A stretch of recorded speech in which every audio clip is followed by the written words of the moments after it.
LSU. That's why I came here. You stare challenges in the face, and you go do it. 1-1. Again, high and deep to left field, down the line towards the monster. It's gone! What does that look like? Recruit, develop, win. Big swing! Could it be? Will it be? It is! Tigers win! Tigers win!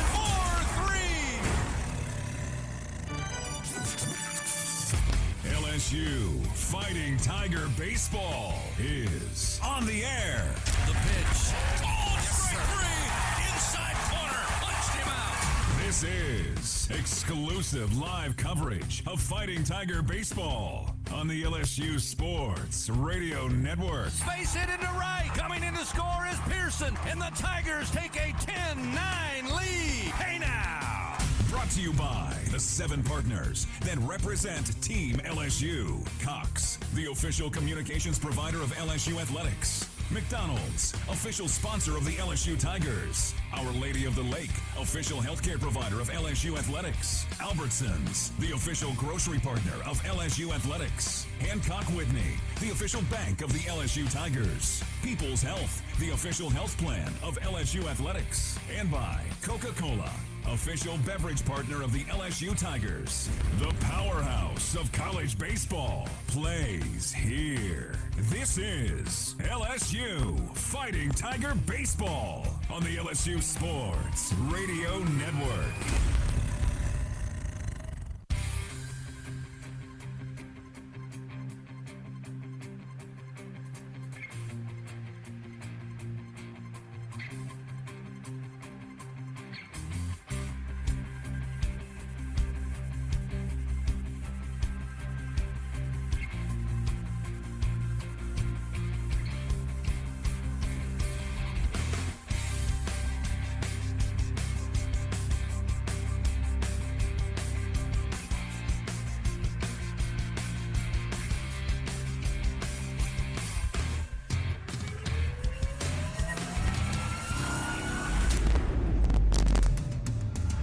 Now for the Cajun Country Rice on Deck Show. Cajun Country Rice. Rice from Louisiana farms to your table.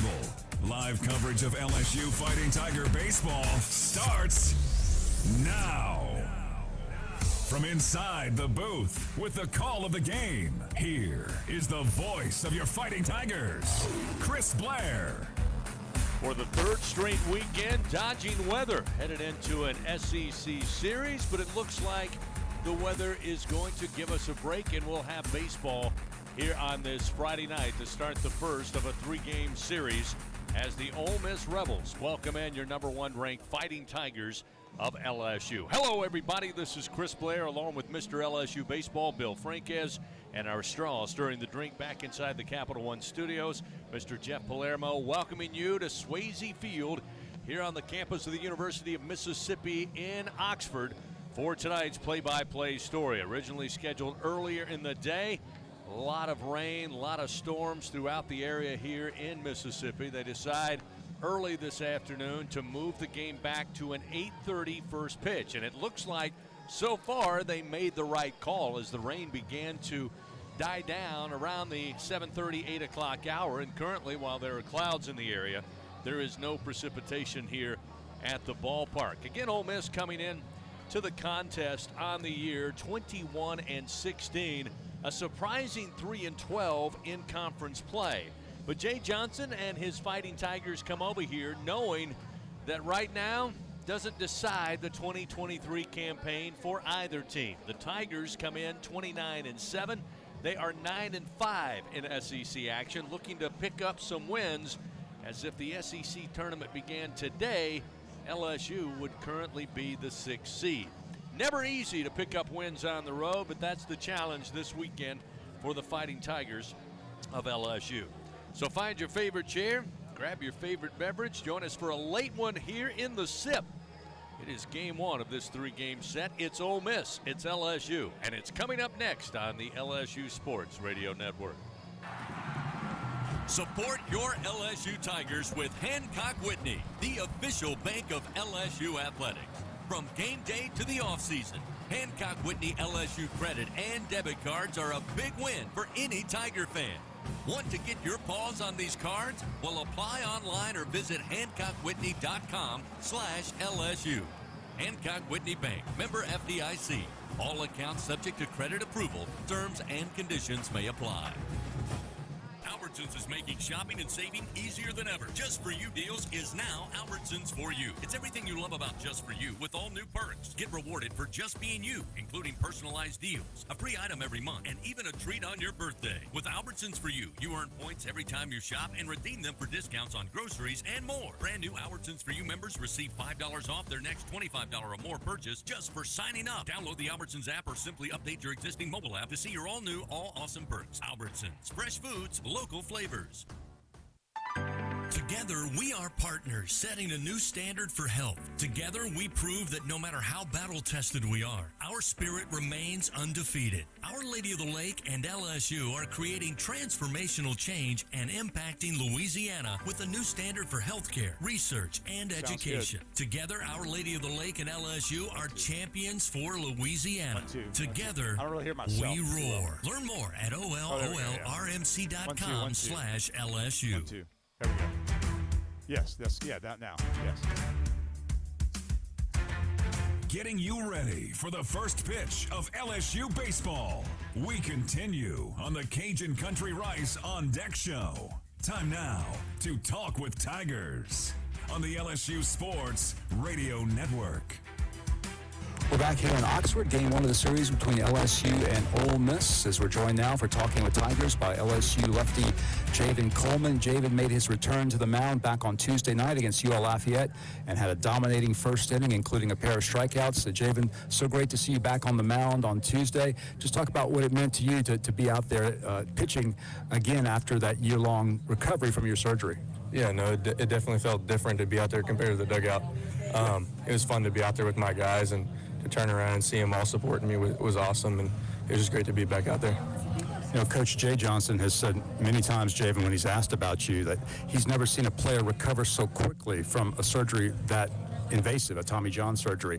Just talk about your mindset of what made you so determined to get back so fast. Yeah, no, just taking it one step at a time, conquering each day, getting whatever I needed to get done each day, and just giving it to the man upstairs, helping me get this far, and here we are. Yeah, absolutely.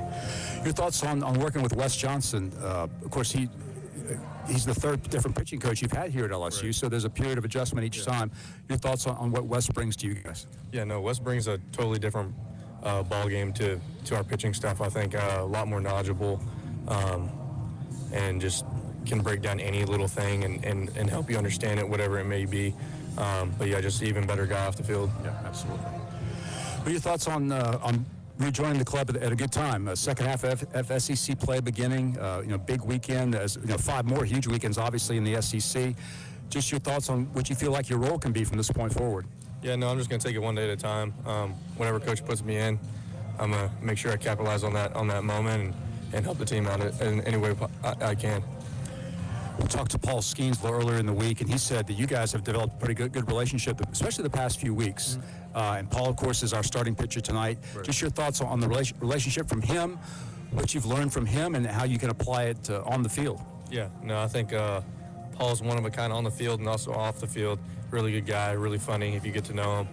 But yeah, no, we've been developing a great relationship, just picking each other's brains about whatever it might be, whether it's baseball or something off the field, just anything in general. But yeah, no, he's helped me in a lot of different ways when it comes to mentally and when it comes to mechanics. So really grateful for him.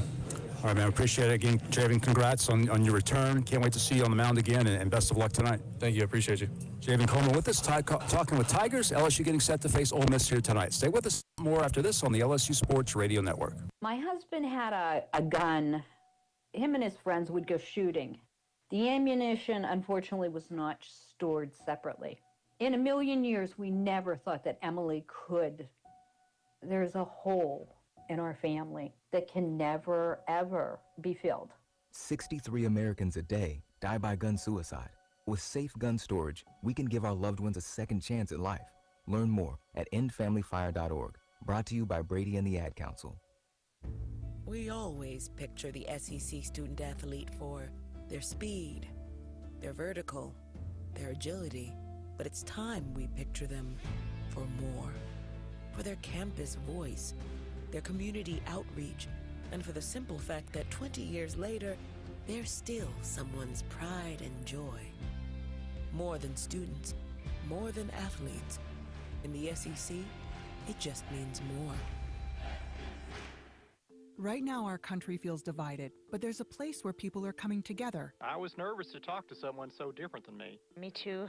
Love Has No Labels and One Small Step are helping people with different political views, beliefs, and experiences connect through conversation, and it feels good. This conversation gives me hope. It gives me a lot of hope too. Take a step toward bringing our country and your community together. Start a conversation at lovehasnolabels.com/onesmallstep. A message from StoryCorps, Love Has No Labels, and the Ad Council.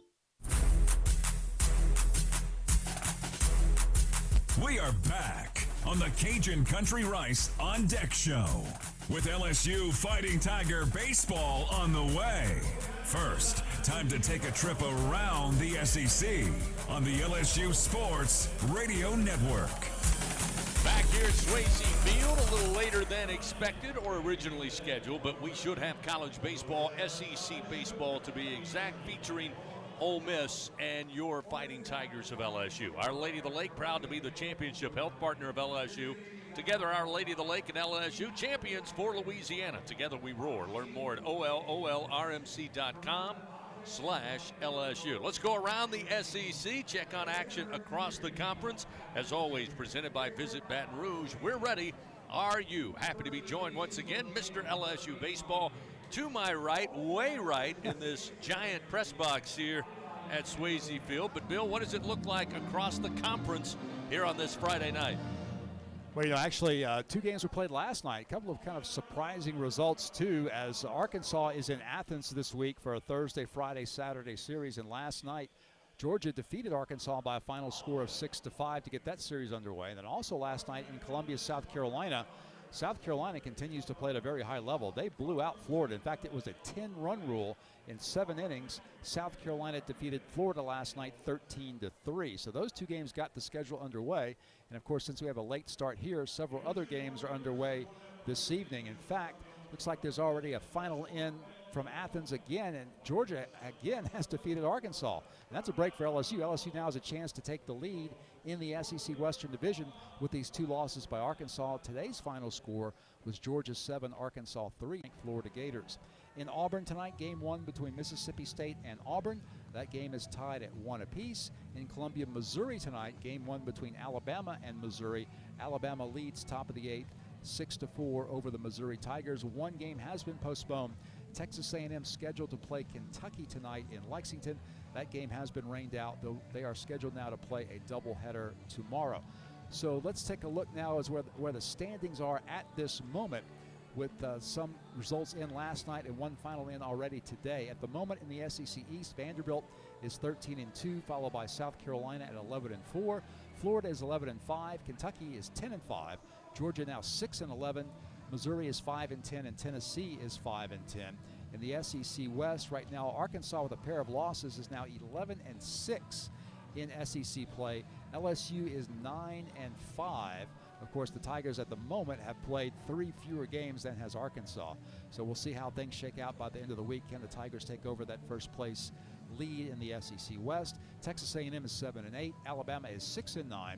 Mississippi State and Auburn are 5-10, and Ole Miss, our opponent this weekend, is 3-12. So that's where we are right now, Chris. The second half of the SEC schedule begins here tonight. All right, Bill, thank you. That's Around the SEC, presented by Visit Baton Rouge. We're ready.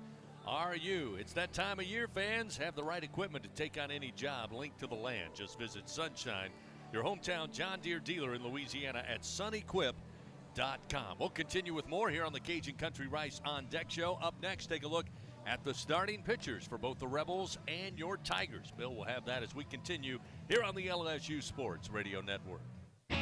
When it comes to investing in your home's comfort, it's never just one thing. You want to make sure you get an air-conditioned system that's reliable, affordable, energy efficient, backed by a strong warranty, and is installed by a you can trust. That's why people who insist on the best choose Train. Plus, right now, Train is offering special financing. So what's not to love? Visit trainsouth.com to find a local Train dealer today. It's hard to stop a train. Subject to credit approval. Ask for details. Hey, Baton Rouge, don't go to just settle for boring old frozen pizza for dinner. Head over to Fat Boys Pizza, where size matters. Come check out their large pies that measure 30 inches across, but the number scarcely does it justice. When you see their 30-inch pie, your whole world got smaller, and your idea of pizza got bigger. From delicious pizza choices, chicken wings, garlic knots, and so much more, stop by Fat Boys Pizza, located on Nicholson Drive in Baton Rouge, or visit them online at eatfatboyspizza.com. Hey, Tiger fans 12 and younger, don't miss your chance to be a part of Mike's Kids Club, presented by Shell, the exclusive kids club of LSU Athletics. Join Mike's Kids Club for only $25. Get the official Mike's Kids Club t-shirt, free admission to select LSU athletic events, and much, much more. To learn about upcoming events and to join, please visit lsumkc.com. The Mike's Kids Club, presented by Shell.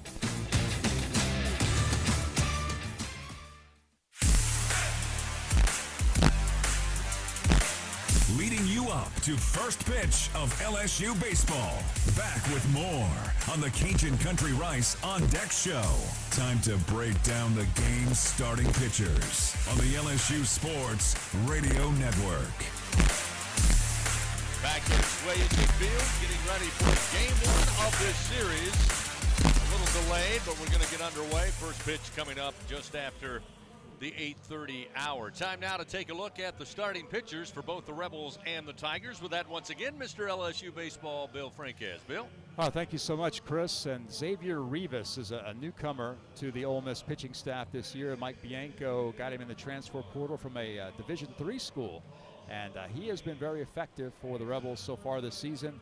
Rivas, the lefty, is 5-2 with a 5.40 ERA. This will be his 10th start of the season. He's worked 45 innings. He's struck out 51, given up 39 hits and 27 earned runs. A lot of walks, 24 walks in those 45 innings. I think a key, as you'll hear Jay Johnson talk about a little bit later, will be strike zone discipline for this club. LSU feels like if it displays that kind of zone discipline that it has throughout this season, they can take advantage perhaps of Rivas's control issues. So we'll see how that plays out. Opponents are hitting .231 against Rivas, and I guess a big stat to point out, especially here in this ballpark, is that he's allowed 10 home runs this season. So he has allowed a lot of dingers, and especially in this park, which is extremely hitter-friendly, extremely homer-friendly. Perhaps the Tigers can knock some balls out of the yard against Rivas. His signature pitch is his slider. That's a pitch that he throws about half the time, both to right-handed hitters and to left-handed hitters. The slider has a lot of depth, and it gets a very solid swing and miss rate. So the slider is probably the primary pitch the Tigers will need to be aware of. The fastball is where he's had some issues. He's given up most of those 10 home runs when throwing that fastball. So we'll see how Rivas fares tonight against LSU. Again, lefties at times have given the Tigers trouble, so certainly he will provide a challenge tonight to the LSU hitters. Meanwhile, Paul Skeens, the best pitcher in college baseball by those who know the game the best. Paul 6-1 with a 1.69 ERA. This is his 10th start of the season. 53 in a third innings. He has a nation's leading 104 strikeouts, only 9 walks on the year. He leads the SEC, allowing just a 150 opponent batting average. He's given up just 10 earned runs on 28 hits. Paul got, I guess if you can call it getting roughed up a little bit. He did get roughed up just a tiny bit against Kentucky last weekend. Kentucky did score 4 earned runs on 7 hits against Paul in 6 innings, and yet he still tied his career high with 13 strikeouts. So after the game and during the week, Paul was asked about his performance against Kentucky. He said he thought his fastball maybe wasn't where it should be. His location wasn't right, and that's something that he and Wes Johnson have worked on this week, and hopefully that fastball location will be better tonight against an Ole Miss team. Though their record doesn't reflect it, this is a very good offensive club, and again, I can't stress how hitter-friendly and homer-friendly this ballpark is. So even for a pitcher like Skeens, it's a challenge to pitch against this club, especially when they're here in Oxford. No doubt about it, Bill. And as you pointed out, Jay Johnson said all week long, this is the defending national champions. That's right. And they do have SEC talent. Yeah. Certainly hope, like last year, they don't put it all together when the Tigers come to town here in 2023. We'll continue with more. Up next, Bill had a chance to visit with the aforementioned Jay Johnson. His thoughts on going into the weekend. That's all coming up. Later, the starting lineups. We get to first pitch. Game 1, Ole Miss hosting your Fighting Tigers. Back after this on the LSU Sports Radio Network. This is Richard Zuslaw, CEO of Acadian Ambulance Service. On behalf of all the Acadian employee owners, please be careful while driving. Always use your seatbelt and never text and drive. Are you a homeowner looking to keep your home cool while saving money? Perhaps you're an HVAC contractor who wants to offer customers more efficient, more consistent home comfort. Luxair is the name to know for unmistakably efficient and reliable home cooling, and great business building programs for contractors too. Contact your Luxair dealer to find out more. Or if you're a contractor, visit solarsupplyluxair.com to learn about working with Luxair. The LSU Tigers excel due to great preparation, talent, and execution. Those same principles are what make National Trench Safety the leader in the trench safety equipment industry. National Trench Safety is recognized across the country as the trench and traffic safety specialist, supporting the equipment rental and engineering needs for the refining, chemical, pipeline, power, transportation, and municipal market. Visit ntsafety.com today for more details. Remember, if it's in the trench, over the trench, or around the trench, National Trench Safety has you covered. Go Tigers! Tigers are your team, and Super One Foods is your grocery store. They offer super low prices from the moment you walk in their door, starting with the hottest deals on their famous wall of values. You'll get super savings on fresh produce, meat cut fresh daily, and all of your favorite brands throughout the store. Shop Super One Foods online or in store for super low prices on game day and every day. Go Tigers and go Super One Foods. This is Richard Zuslaw, CEO of Acadian Ambulance Service. On behalf of all the Acadian employee owners, please be careful while driving. Always use your seatbelt and never text and drive.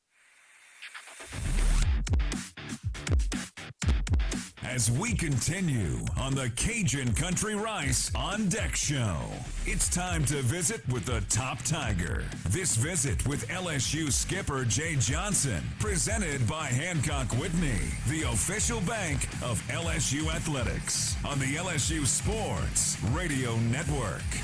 Back here at Oxford University, Swayze Field, LSU versus Ole Miss, game 1 of a 3-game SEC series, joined now by LSU coach Jay Johnson. And coach, second half of SEC play beginning. Your club has won every series so far against elite competition. I know you're pleased with where you are right now. Yeah, for sure. Really consistent effort by our players and 56-game schedule. It's hard for them to be on top of it every game, and for the most part, these guys have. And we've been consistent in our performance against tough teams, and we're going to need to do that again to come out of here successful. Paul Skeens on the mound tonight for you, Coach. Just your thoughts on Paul, how he matches up with this Ole Miss club, a very strong lineup, and not a very favorable pitcher's park. It definitely favors hitters here. Yeah, no doubt about it. I think if you have one pitcher in a situation in a park like this, you want it to be Paul. So we're excited to get him on the mound here in this game.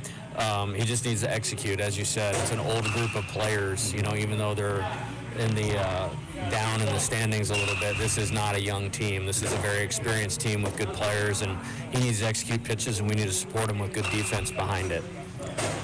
Of course, I'm sure many fans would like to know about the status of Gavin Dugas. Gavin was injured last week in game 1 against Kentucky.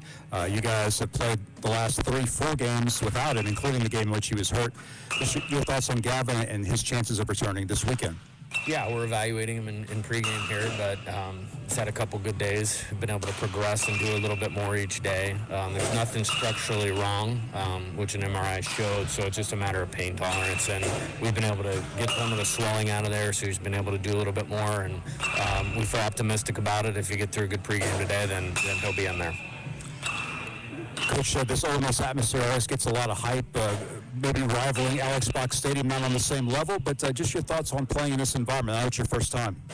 Yeah, I always want to believe the Tiger fans and Alex Box is the best, so I got to stick to my guns on that one. But, you know, I've never played here before, scouted them so much over the last 2 years between our series last year and the Super Regional the year before that I feel like I've been here, and looking forward to it, and looking forward to hopefully our team playing well and making it hard for them to get excited about anything.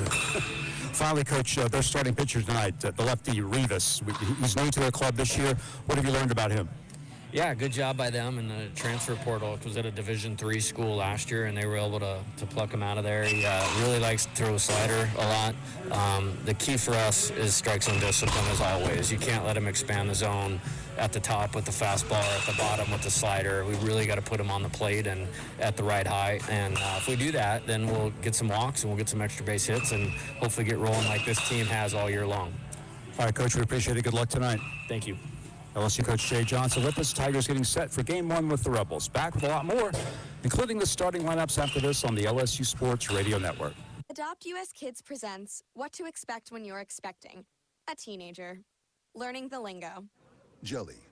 Jelly adjective. Jelly is a shorter, better way to say jealous. As in, Chloe, I am like so jelly of your unicorn phone case.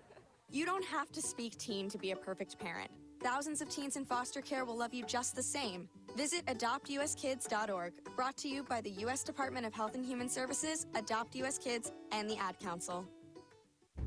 We always picture the SEC student athlete for their speed, their vertical, their agility, but it's time we picture them for more. For their campus voice, their community outreach, and for the simple fact that 20 years later, they're still someone's pride and joy.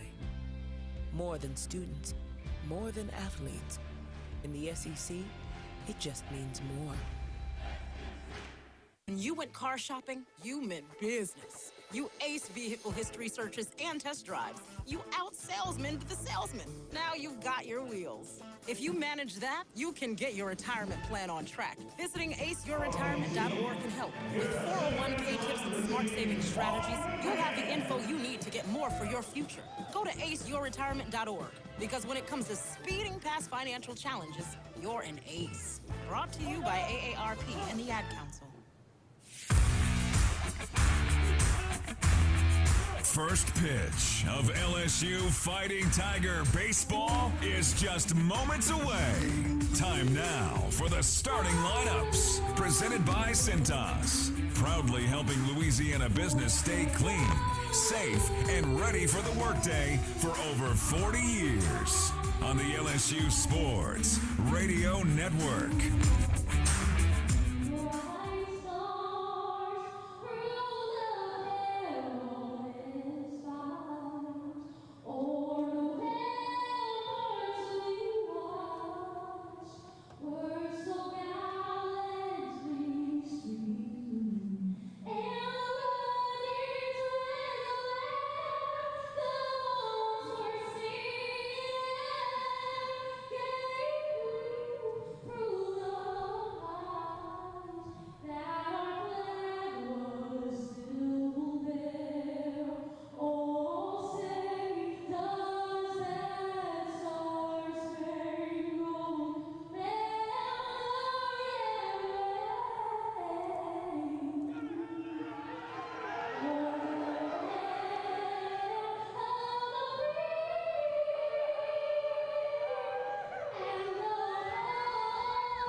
Singing of the national anthem prior to first pitch here tonight at Swayze Field. Time now for that Cintas starting lineup.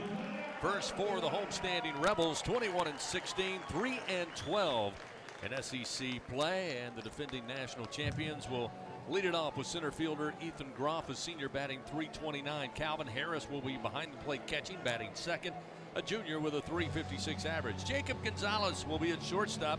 He'll bat in the third spot. Kemp Alderman, another veteran, will be in left field. He'll be the cleanup hitter, batting .356. Anthony Calarco will be at first base, batting fifth. Ethan Leger will be at third base in the sixth spot. Will Furness, recognize that name. He'll be the DH, batting seventh for the Rebels. Peyton Chatinier will be at second base, batting eighth. And TJ McCants will round out the lineup, batting ninth. He'll be in right field. Again, now for your Fighting Tigers of LSU, 29-7 on the year. They're 9-5 in conference play. Back in the lineup, and a good sign. Gavin Dugas will lead things off. He'll be at second base, the senior, batting .340 with 10 home runs, 6 doubles, and 1 triple on the year. Trey Morgan will be back in the second slot. He'll be in left field, a junior hitting .323. Dylan Cruz, batting .491, will bat third, be in center field. Tommy White again will be the cleanup hitter once again for the Tigers. He'll bat fourth and play third base. Jordan Thompson staying up in the lineup. He'll bat fifth. The shortstop, a junior hitting .298. Cade Beloso, once again the DH for Coach Jay Johnson. It'll be Jared Jones, the freshman at first base, batting seventh. Brayton Jobert, another start in right field. He'll bat eighth. And Alex Milazzo, his 11th start of the season. And this will be his fifth straight start for the Tigers. He'll bat ninth for LSU. That's a look at the Cintas starting lineup. That means coming up, it's first pitch, LSU, Ole Miss, here in Oxford on the LSU Sports Radio Network. Together, we are partners, setting a new standard for health. Together, we prove that no matter how battle-tested we are, our spirit remains undefeated. Our Lady of the Lake and LSU are creating transformational change and impacting Louisiana with a new standard for healthcare, research, and education. Together, Our Lady of the Lake and LSU are champions for Louisiana. Together, we roar. Learn more at olrmc.com/LSU. Straddling the mighty Mississippi between Baton Rouge and New Orleans, Ascension Parish is Louisiana's sweet spot for a perfect weekend stopover, shop-over stay. Shop at Tanger Outlet's 60-plus designer and brand name stores. Tour fabulous Homa's House, Mansion, and Gardens. Visit Sugar-Filled Spirits Distillery, known for its unique spirits, wines, and ciders made from real local ingredients and flavors, or so many other interesting nearby attractions. Just a half hour east of Baton Rouge's Tiger Stadium and 1 hour west of New Orleans. Ascension Parish, your Baton Rouge to New Orleans stopover, shopover spot. For more info, check out visit LASweetspot.com. Will Scott Mobile Mini is the global leader in modular offices and storage containers. Keep your products safe and secure with our wide array of vault-like storage containers. Need shelves and lighting for your container? We can help. We have the right container for your industrial, commercial, or residential storage needs. All of our offices are delivered ready to work with customizable furniture options to fit any need. Give us a call at 800-841-7016 or visit our website at www.mobilemini.com. 17 SEC championships. There's flat 5 R's in the pitch. 34 NCAA tournament appearances. Swung on the hit the right field. Way back there. Way back there. 18 trips to Omaha. 6 national titles. The powerhouse of college baseball.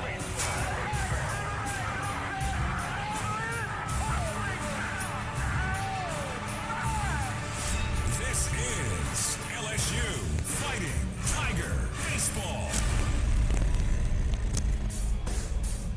On the LSU Sports Radio Network. Welcome in on this Friday evening from Oxford, Mississippi. Game one of a 3-game set. Longtime rivals, Ole Miss hosting your Fighting Tigers of LSU. Welcome in our producer, Jeff Palermo, back in the Capital One studio. Along with Mr. LSU Baseball, Bill Franquez, I'm Chris Blair. We're happy to have you with us, albeit a little bit later. After heavy rains and storms throughout the area in the afternoon, they decided to push it back, and it looks like they made the right decision. We'll get you your full game day forecast coming up. But we're ready to go as Xavier Rivas, the left-hander for Ole Miss, steps on the bump. Gavin Dugas digs in from the right side, and the first pitch high and outside for ball one. And we are underway. Time of first pitch, 8:34 Central Time. Like the crowd not as big as expected. Maybe the weather had something to do with that. And a late night start as this one fouled off by Dugas into the backstop. That'll move the count 1 ball and 1 strike. Game day forecast presented by AccuTemp. Chance of power outages never. Get a whole home generator from AccuTemp. Keep the power in your hands. Here's the 1-1 to Dugas. Breaking ball. Drops in a little low. Dugas gave it a look. 2 balls and 1 strike. Currently 54 degrees. Got a little chilly when the sun went down, but actually clearing, according to the radar, around 9 o'clock. Here's one driven down the line, but foul. Big shot, but foul off the bat of Dugas. That'll even the count. 2 balls, 2 strikes. Going to finish up tonight. It'll be about 52 degrees, but again, now partly cloudy skies, expecting to clear. And tomorrow looks nice. Sunshine and a high temperature of 70 degrees. Here's the 2-2 pitch from Rivas. Called strike 3 on the outside corner. Able to paint that corner just off the edge, and Dugas down on strikes. And there is one gone here in the top of the first inning.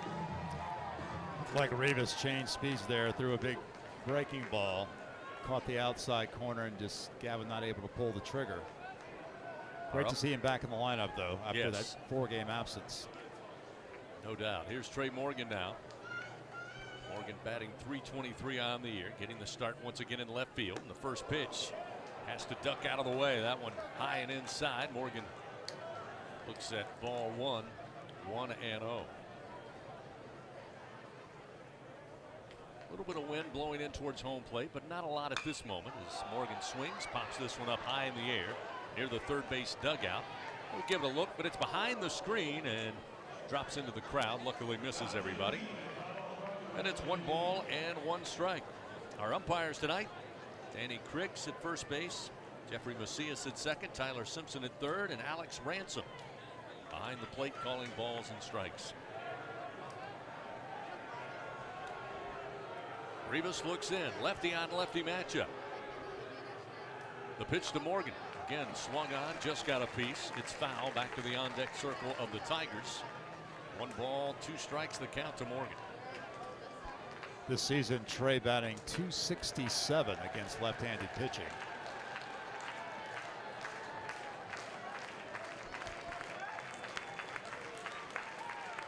The 1-2, ground ball towards second base. Chatinier on the short hop, fields it, throws to first. Morgan retired, 2 down.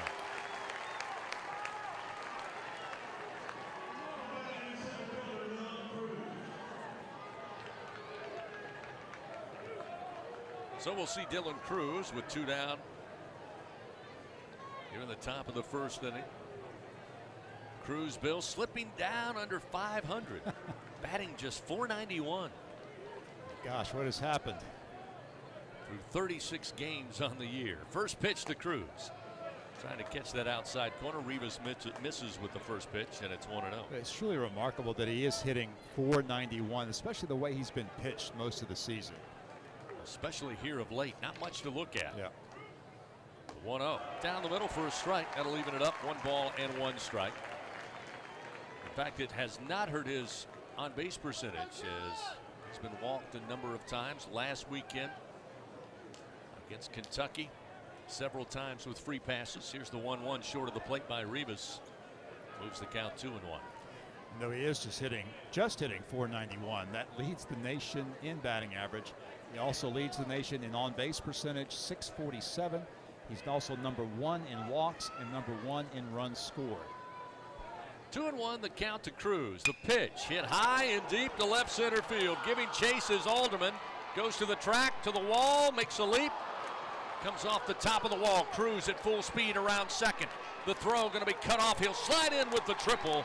And Dylan Cruz, a 2-out triple, his first of the season.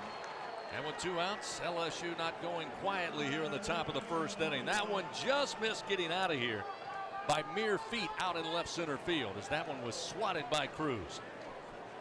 Big blow by Dylan Cruz. When it left his bat, I thought it certainly was going to be out of the small ballpark, but the air might be a little heavier tonight, and it just nicked the top of the wall out of Alderman's reach. Now the power alleys left and right are .365.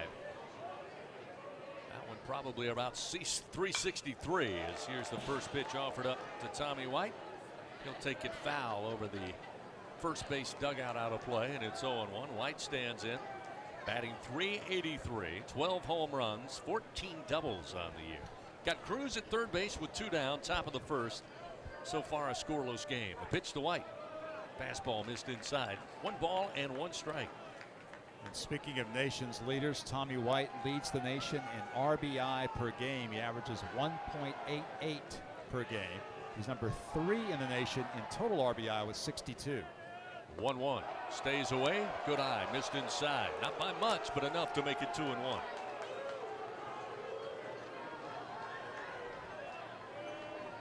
Infield and outfield playing straight up to the right-handed hitting Tommy White. Cruz takes a leadoff third. Rivas fires the 2-1. It's a foul ball into the third base dugout of the Tigers. That'll even things up 2-2. Tiger fans, remember, all LSU Sports Radio Network broadcasts stream for free at lsusports.net. You can take us with you on your mobile app by downloading the LSU Sports mobile app presented by BASF. We create chemistry. 2 down, runner at third, top of the first. White takes the wide stance. Rivas fires, misses high. That'll fill the count 3-2.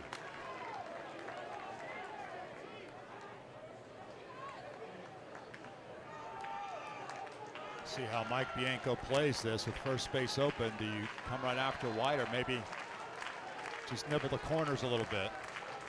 Rivas looks in, the left-hander fires, and this one hammered down the line, but is foul and left. Keeps the count full, 3 balls, 2 strikes. He did come at him with an off-speed pitch.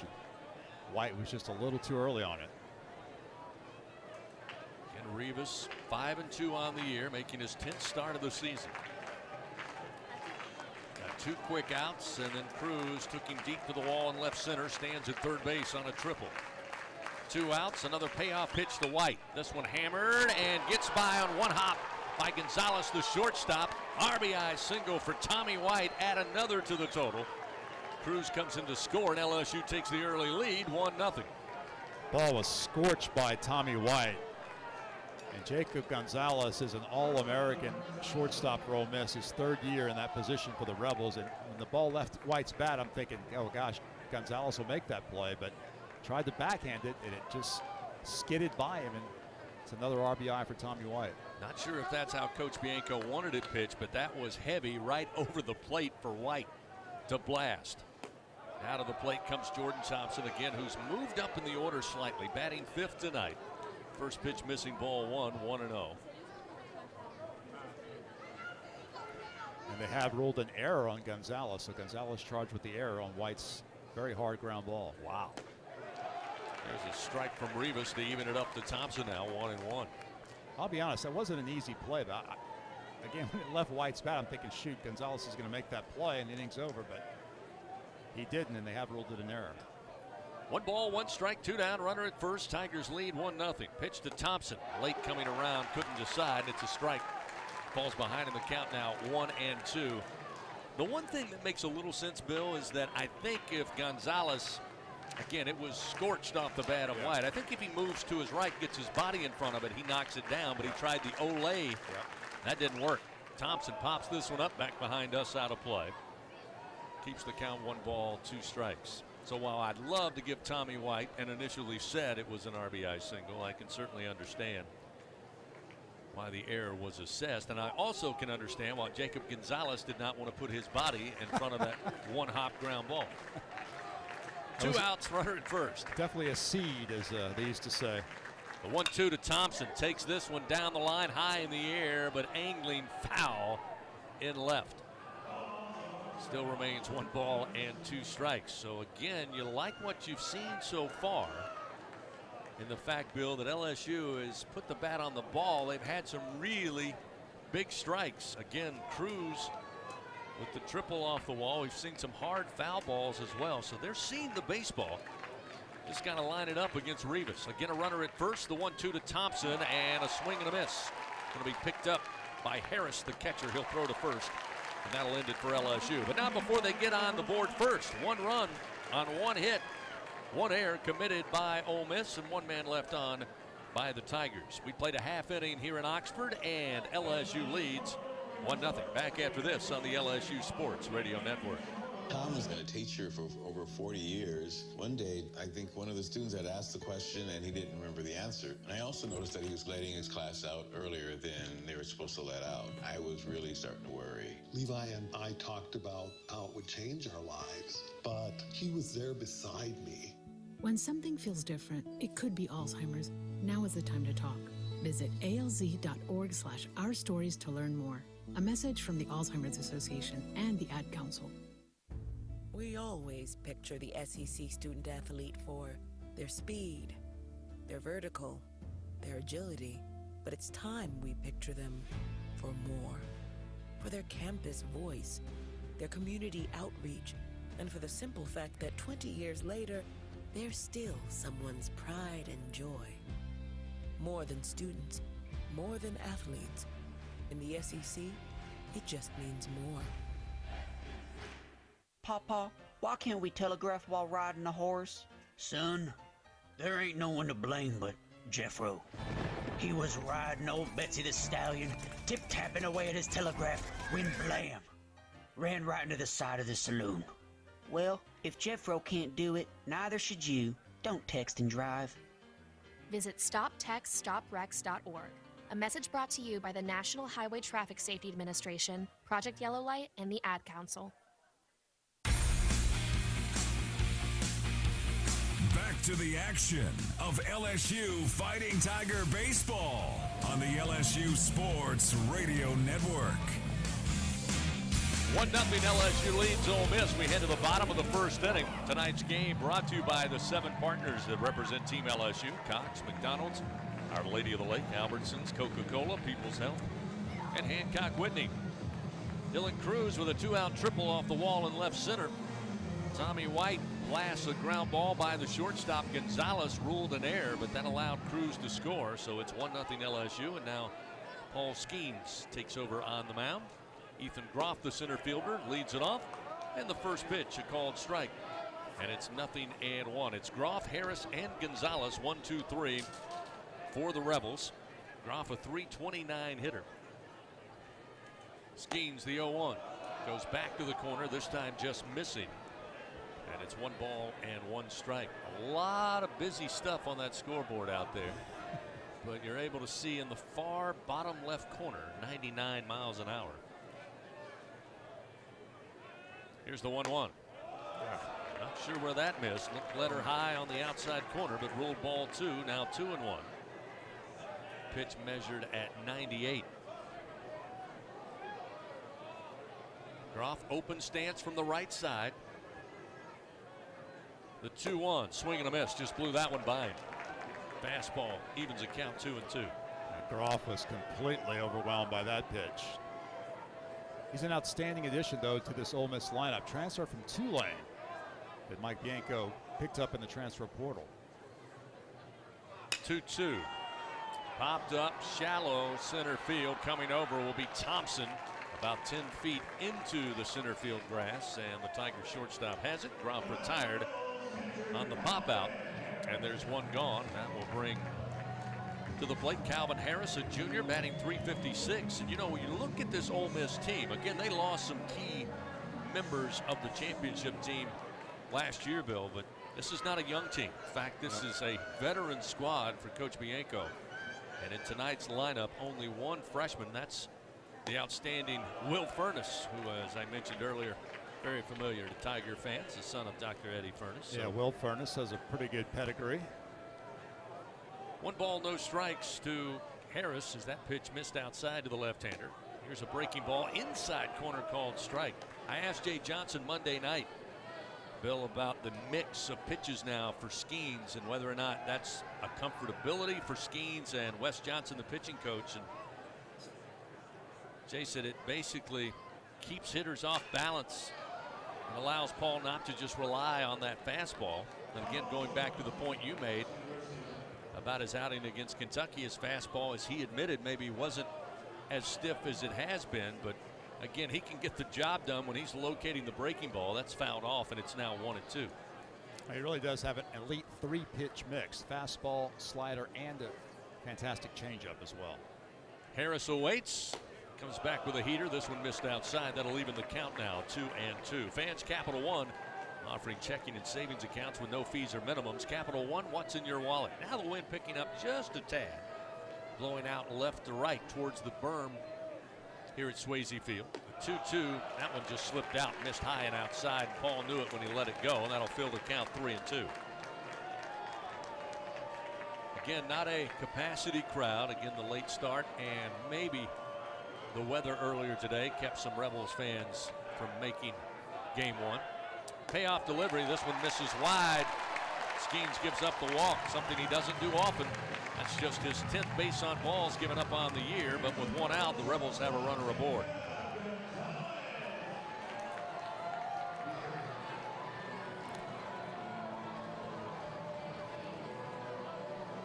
That'll That'll bring the shortstop Jacob Gonzalez to the plate. Another junior in this lineup, batting .338. So Skeens now will work from the stretch with a runner on and one out. First delivery missed low, off speed from Skeens, and it's 1-0. This is likely a preview of a matchup you may see in the big leagues one day. Both Paul Skeens and Jacob Gonzalez expected to go within the first 10 picks of this summer's draft. 1-0 delivery, swing and a miss. Put everything into it, but couldn't catch it. On the fastball at 98 from Skeens, and that evens the count. 1 ball, 1 strike.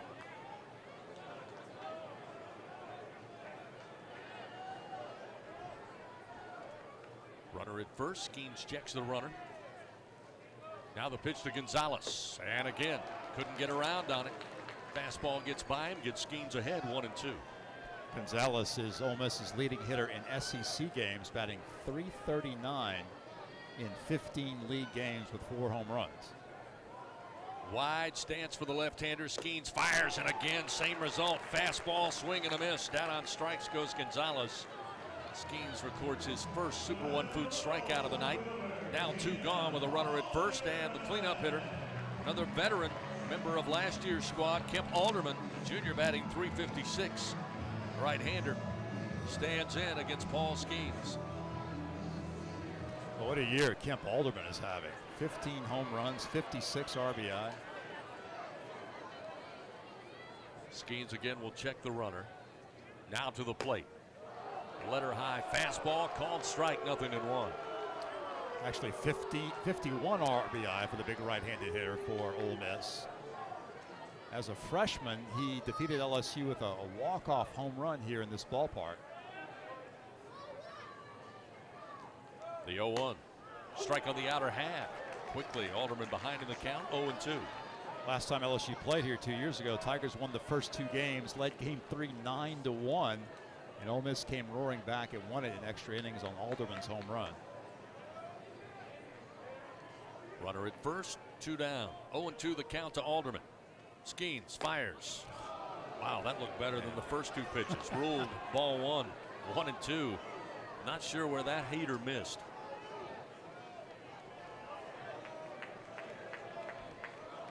Alderman steps out momentarily, now digs back in. Pitch clock already down to 5. Here's the 1-2. Breaking ball outside. Alderman not chasing. Evens the count. 2 balls, 2 strikes.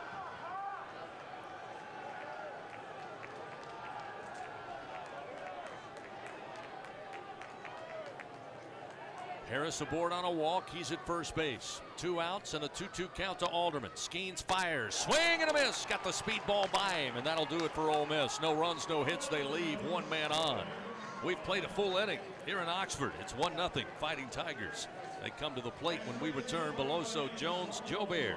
6, 7, and 8 due up after this on the LSU Sports Radio Network. Albertsons is making shopping and saving easier than ever. Just For You deals is now Albertsons For You. It's everything you love about Just For You with all new perks. Get rewarded for just being you, including personalized deals, a free item every month, and even a treat on your birthday. With Albertsons For You, you earn points every time you shop and redeem them for discounts on groceries and more. Brand new Albertsons For You members receive $5 off their next $25 or more purchase just for signing up. Download the Albertsons app or simply update your existing mobile app to see your all-new, all-awesome perks. Albertsons. Fresh foods, local flavors. Excuse me, do you know the average time of one full inning at an LSU baseball game? 10 minutes. Half an hour? I think 45 minutes. Actually, one inning in baseball lasts about 20 minutes. Any idea how long it takes to complete a mortgage application? I'm going to go with an hour and a half. I think it's about 2 hours. Probably a couple days. Actually, at Assurance Financial, you can apply for a mortgage in less time than 1 inning. Wow. Find out more. Visit them at AssuranceMortgage.com. That's AssuranceMortgage.com. Equal housing opportunity. NMLS number 70876. It takes true grit to wake up every morning dedicated to a higher standard of work. At H&E Equipment Services, we're leveraging our national fleet of equipment with a local approach, working closely with customers to understand their needs and provide them reliability, fair prices, and the support of a first-class service team. We're an equipment company, run by equipment people. Where others stop, we continue. H&E Equipment Services, the higher standard in equipment rentals, sales, parts, and service. Back to the action of LSU Fighting Tiger Baseball on the LSU Sports Radio Network. Top of the second inning here from Swayze Field. LSU leading 1-0. Tigers come to the plate. Cade Beloso to lead it off, the designated hitter, batting in the 6th spot tonight. They'll put on the shift. Will Ole Miss move 3 infielders to the right side of second base? Rivas fires the first pitch. The breaking ball misses low, and it's 1-0. Beloso stands in, batting .381 on the season for the Tigers. .294 so far in SEC play. Pitch to the left-hander again. Miss low, 2-0. Take a quick look at Cade's stats in lefty matchups. He's hitting .500, 6 for 12 so far against left-handers. Rivas 2-0 delivery. That's a strike at the belt. Make it 2-1. So now Beloso's seen a strike from Rivas. Steps out, digs back in. 2-1 delivery.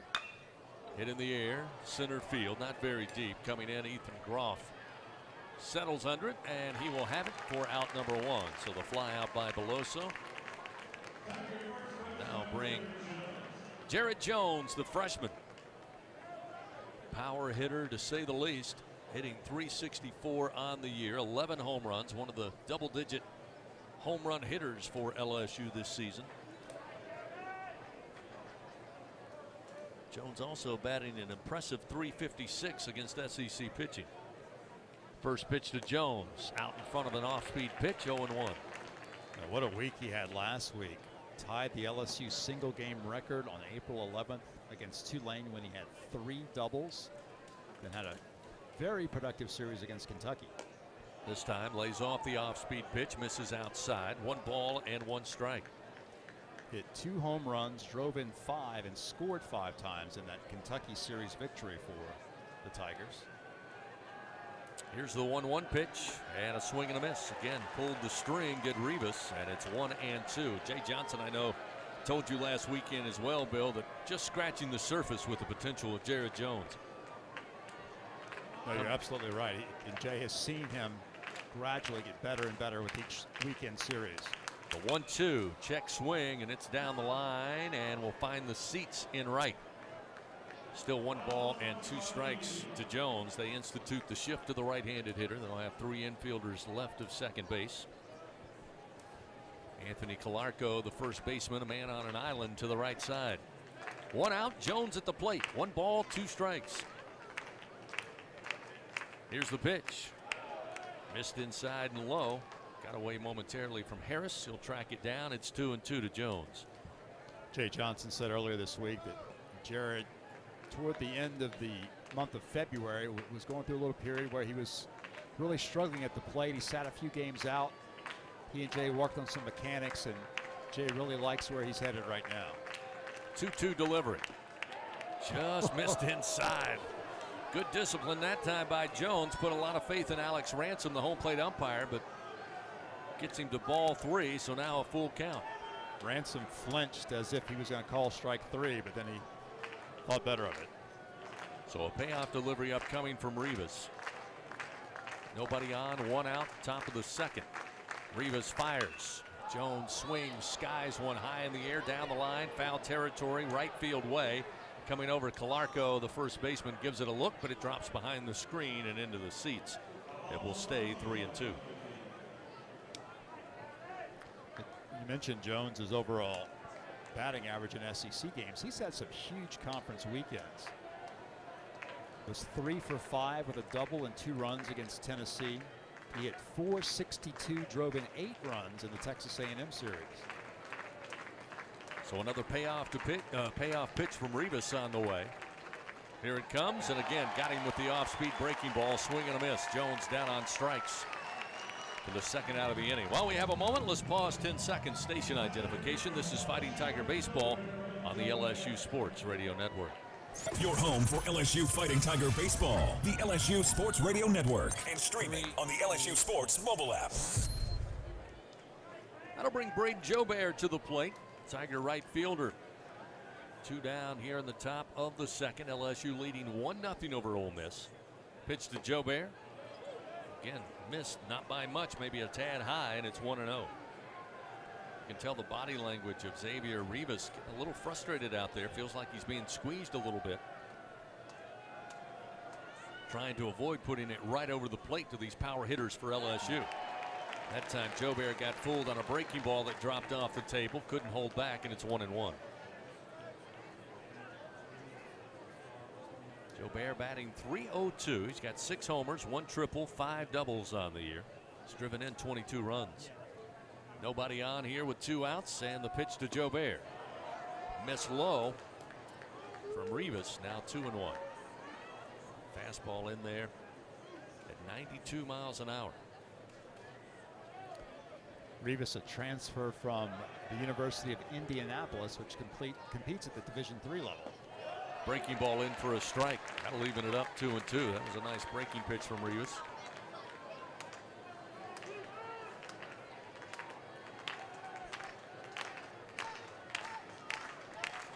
So with 2 outs, Jobert trying to keep this inning going. Here's the 2-2 pitch. Swing and a miss. Rivas gets another strikeout. His 4th of the night. And the Tigers go quietly here in the top of the 2nd. No runs, no hits, nobody touches base. It's still a 1-0 Fighting Tiger lead. Ole Miss comes to the plate in the bottom half of the 2nd on the LSU Sports Radio Network. It's 4 a.m. Monday, and you're literally sucking baby snot through a tube because she's congested. Man, that's love. And if you love her that much, love her enough to make sure she's buckled in the right car seat. To make sure your child's in the right seat for their age and size, visit nhtsa.gov/the right seat. Show them you love them. Keep them safe. Visit nhtsa.gov/the right seat. Brought to you by the National Highway Traffic Safety Administration and the Ad Council. We always picture the SEC student athlete for their speed, their vertical, their agility. But it's time we picture them for more. For their campus voice, their community outreach, and for the simple fact that 20 years later, they're still someone's pride and joy. More than students, more than athletes. In the SEC, it just means more. Put a frog in boiling water and it'll jump right out. But put a frog in cool water and slowly heat it up, that frog will boil. As veterans, we tell ourselves the lie that we can handle anything. We let the water boil. You are not a frog. If you or a veteran you know needs support, don't wait. Reach out. Find resources at va.gov/reach. That's va.gov/reach. Brought to you by the United States Department of Veterans Affairs and LSU Fighting Tiger Baseball from the LSU Sports Radio Network. 1-0 LSU leads. Bottom of the 2nd inning coming your way. First baseman for Ole Miss to lead it off. It'll be Anthony Calarco, a left-handed hitter, as Paul Skeens ready to start his 2nd inning of work. Brings a fastball up in the zone. Swing and a miss by Calarco, and it's 0-1. Calarco, another pickup in the transfer portal from Northwestern University. The 0-1 misses way outside from Skeens. Evens it up 1-1.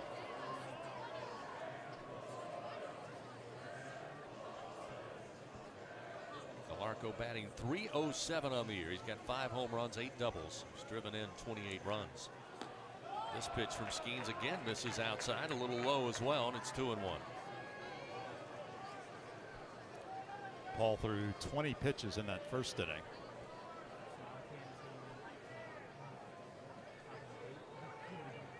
Two-one pitch, slap foul on a play left side, leaving the count 2-2. You know, Bill, I was noticing the pitch gun out there. Looks like there may be room for 3 digits, although it'll be awfully tight. I wondered about that, if it even goes up to 100. Yeah, I started thinking about that after the last 99-mile-an-hour fastball. 2-2 the count to Calarco. And now time called. Calarco asked for it, and he is granted time by Alex Ransom, the home plate umpire. Got a nice little group of LSU fans throughout the stands here at Swayze Field. See the purple and gold. Not a bad trip. What, about 5 hours, Bill? Yeah, it was a fairly pleasant drive over here. A little over 5 hours. 2-2 the count. Calarco stands in. Skeens looks in. Now the Tiger right-hander winds. Here's the 2-2 pitch. And again, sent foul. This time down the line and out of play to the left. Still 2-2. Tiger fans, remember StubHub, the easiest way to experience every Tiger game. Check the virtual view, score your seats, and get your tickets delivered instantly. StubHub, the official ticket marketplace of LSU Athletics. StubHub, be there. 2 balls, 2 strikes, nobody out. Leadoff man Calarco at the plate. Here's the pitch from Skeens. Called strike 3 at the knees with a fastball. Skeens with his 3rd punch out, Super One Food strikeout of the night, and 1 gone. And Calarco with no offering there. That'll bring Leger, Ethan Leger, the 3rd baseman, a junior, batting .250, a right-handed hitter. Sitting 6th in the order for Coach Bianco. Leger, a product of Abbeville, Louisiana. Played at Delgado Community College in New Orleans. First pitch from Skeens. Again, looked pretty good from here, maybe a bit outside. 1-0.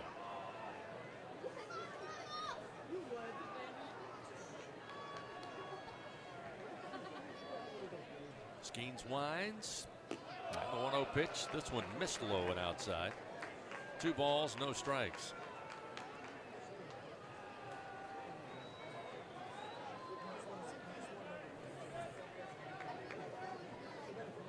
Tiger infield playing straight up here. Dylan Cruz shaded a little to right center field with the right-handed hitter at the plate. 2-0 pitch. A mile high into the air, foul territory near the 3rd base dugout. Tommy White coming over, Milazzo coming over, but it's out of reach behind the screen. Takes a bounce and a fan grabs a souvenir on the hop. 2-1 now the count to Leger. This Ole Miss club 3-12 in the SEC.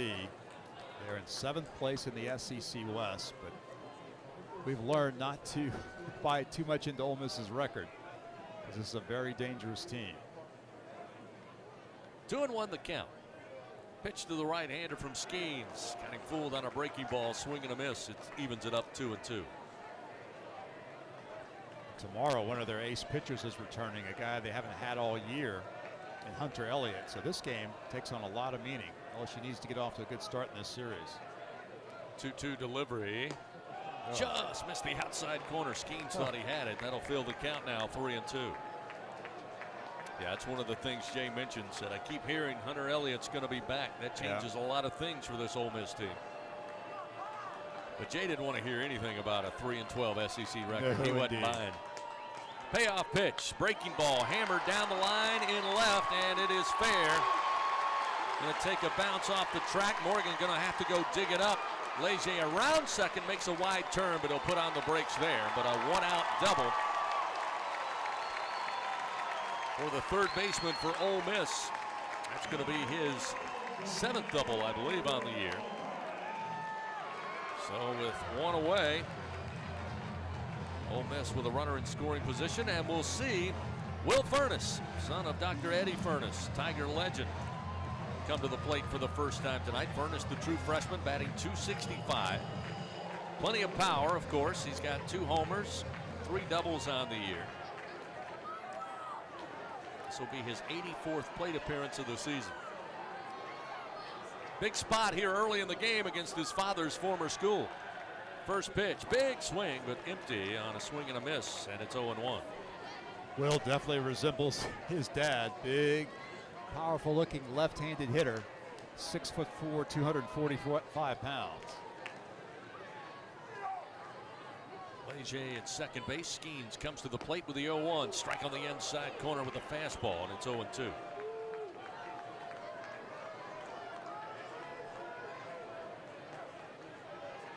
Got Jared Jones, the first baseman, playing just off the foul line, about 15, 20 feet behind the first base bag. The 0-2, called strike 3. Nibbled the corner again, did Paul Skeens. That's going to be his 4th Super One Food strikeout of the night, 2nd out of the inning. So Furness retired. We'll see Peyton Chatinier, veteran for the Rebels, a senior, batting .252.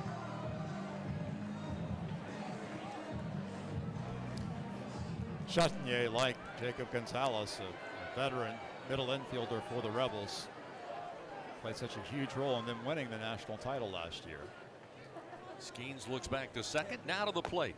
And there's a strike just above the belt, 0-1. That one at 97 from Paul.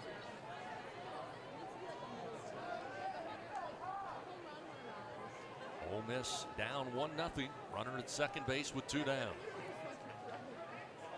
Skeens from the stretch. Here's the 0-1. Stayed away, and it misses a tad high, 1-1.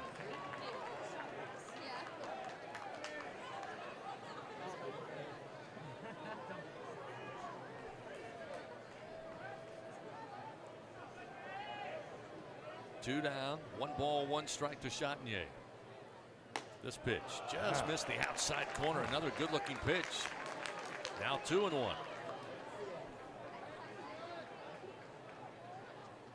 Paul's definitely hitting his spots right now, just not getting the calls from Alex Ransom behind the plate. Here's the 2-1 delivery. Ground ball towards short, right at Thompson. He'll scoop, throw to first. It's low and dug out by Jones, but his foot came off the bag. Everybody's safe, first and third. Thompson had that throw in the dirt. Jones knew he had to make a big stretch to try to get to it and then play it off the hop. First base umpire Danny Crick says he came off the bag. Looks like LSU wants to challenge. And the umpires now will meet on the infield grass, and it appears we will have a challenge presented by Acme Oyster House. And I'd advise Jay not to challenge this because Jones's foot was clearly not on the bag, at least from the replay we've just seen. Yeah, it looked like because of the stretch, and then when he saw it going in the dirt, he knew he had to readjust to try to get the backhand, and that brought his foot off the bag as he took the baseball in the glove. So I think you're right, Bill. This one's going to stand. He'll be safe. A tough break for Paul Skeens. Now he's got to throw more pitches as this inning extends. Jordan just didn't get enough on the ball. Jones with a nice stretch did everything he could to keep that right foot on the bag, but you can clearly see there after he had the baseball in the mitt, foot was off. He tried to get it back on, but Chatagnier was moving down the line, used his speed to beat it out. So we'll wait for the official ruling, but it doesn't look good at the moment.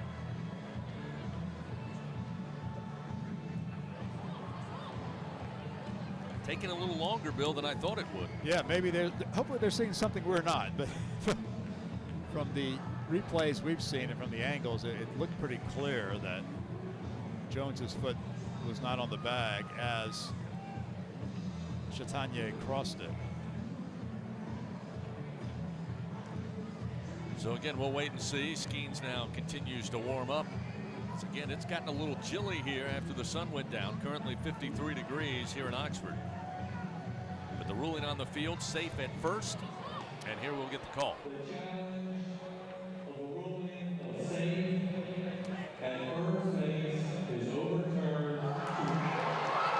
Wow. Well, what do we know, Bill?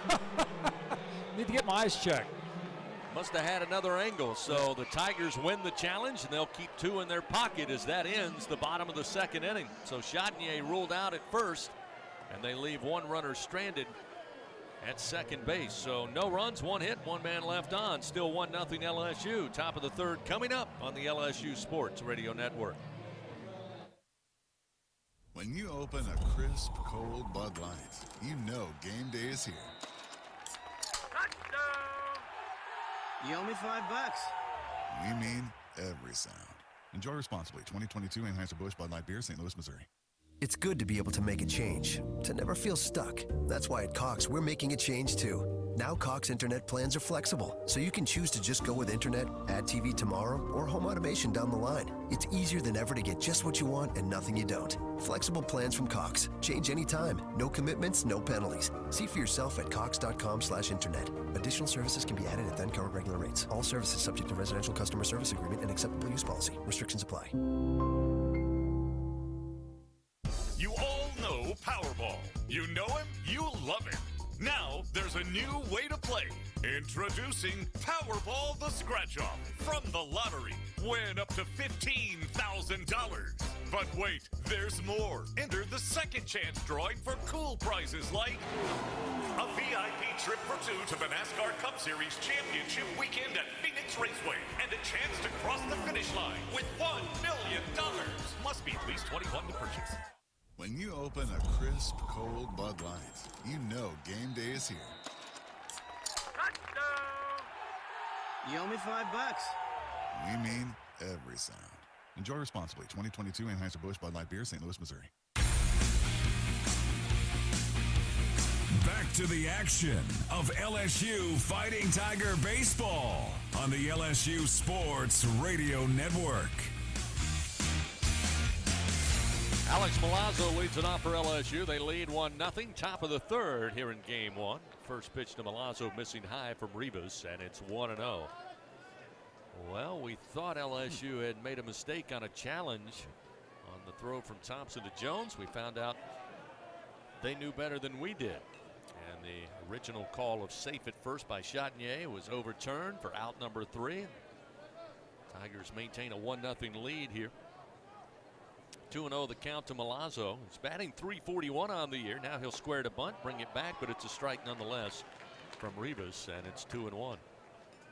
Milazzo has been the full-time starter in recent games. Brady Neal out with an injury right now. 2-1 delivery to Milazzo. Did he go around? They appeal. They say he did not. So Milazzo works the count 3-1.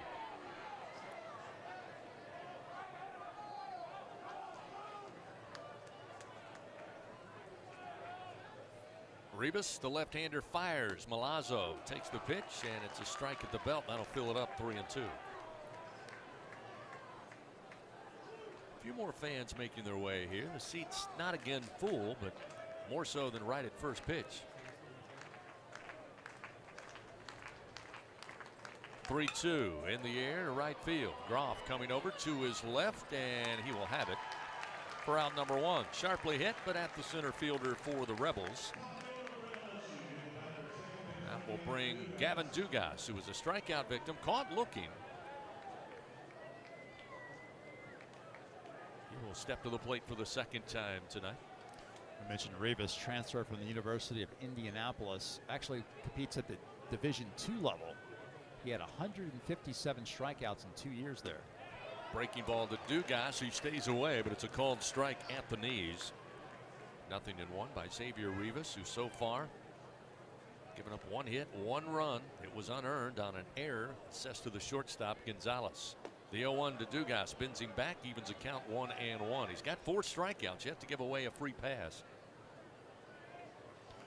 And that has been an issue for him, as we said coming in. 24 walks on the year. Here's the 1-1 to Gavin.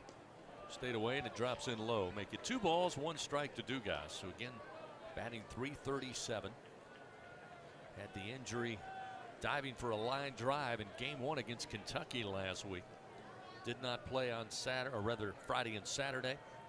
The 2-1, swing and a miss. Chased one a little out of the zone. It's now 2-2. Did not play the midweek against Louisiana Lafayette. 1 out and a 2-2 count. Rivas looks in, gets the sign from Harris, now begins the wind. 2-2 delivery, low and outside, ball 3.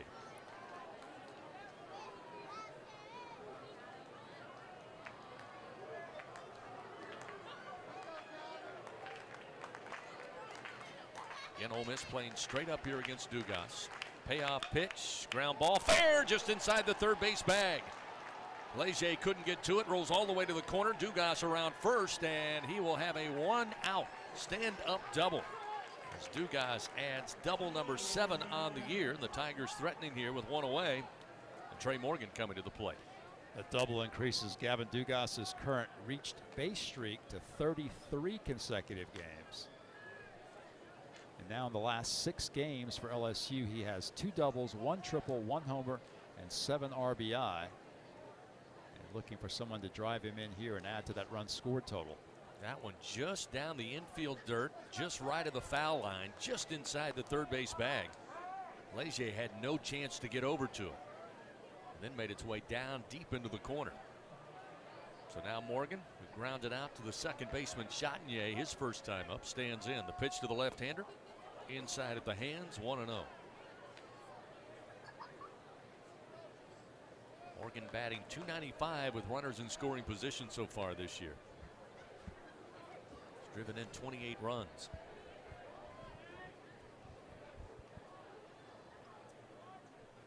The 1-0. Strike on the inside corner. We'll say right underneath the kneecap. That one looked a little low, but it's 1-1. Getting the wind still here at the moment. The 1-1 up the middle. They had the shift on. Gonzalez, the shortstop behind second base, will field it. Throw to first to get Morgan. Dugas off and running. He'll now stand at third base with 2 down. So Morgan hit it right back up the middle, but again with Gonzalez stationed there, it was an easy play for the Ole Miss Rebels. And now we'll see Dylan Cruz, who again had a triple off the top of the left center field wall, his first at bat. First triple of the year for Dylan. He's got that average back up to 496 now. He's climbing. Pitch to Dylan. Missed high, ball 1. And again, dilemma for a pitching staff facing Dylan Cruz with Tommy White batting behind him. Can't really afford to pitch around Dylan because White is looming on deck. 1-0 to Cruz in the dirt, blocked up by Harris, and it's 2 balls, no strikes. But so far, the 2 offerings by Rivas were nowhere near the strike zone. Dugas stands at third. LSU leading 1-0 here, top of the 3rd inning. Rivas looks in. Here's the 2-0 delivery. Again in the dirt. This gets away from Harris to the backstop. It goes, and Dugas comes in to score from third, and the Tigers now lead 2-0. And again, that may have been a function of Rivas trying so hard not to give Dylan anything to swing at. The pitch got away from him. The catcher Harris couldn't handle it, and the Tigers get a gift. So now with the run in and 2 outs and a 3-0 count to Dylan Cruz, we'll see how the Rebels decide to pitch to Dylan here. The 3-0 pitch swung on high in the air to right field. Going back is McCants at the track, and just shy of the wall, he will have it for out number 3. Cruz gave it a ride, but the park holds it here. But the Tigers add to their lead. 1 run on 1 hit. They leave nobody on. We go to the home half of the 3rd. LSU leading 2-0 over Ole Miss on the LSU Sports Radio Network. My husband had a gun. Him and his friends would go shooting. The ammunition, unfortunately, was not stored separately. In a million years, we never thought that Emily could. There's a hole in our family that can never, ever be filled. 63 Americans a day die by gun suicide. With safe gun storage, we can give our loved ones a second chance at life. Learn more at endfamilyfire.org. Brought to you by Brady and the Ad Council. We always picture the SEC student athlete for their speed, their vertical, their agility. But it's time we picture them for more. For their campus voice, their community outreach, and for the simple fact that 20 years later, they're still someone's pride and joy. More than students, more than athletes. In the SEC, it just means more. Right now, our country feels divided, but there's a place where people are coming together. I was nervous to talk to someone so different than me. Me too.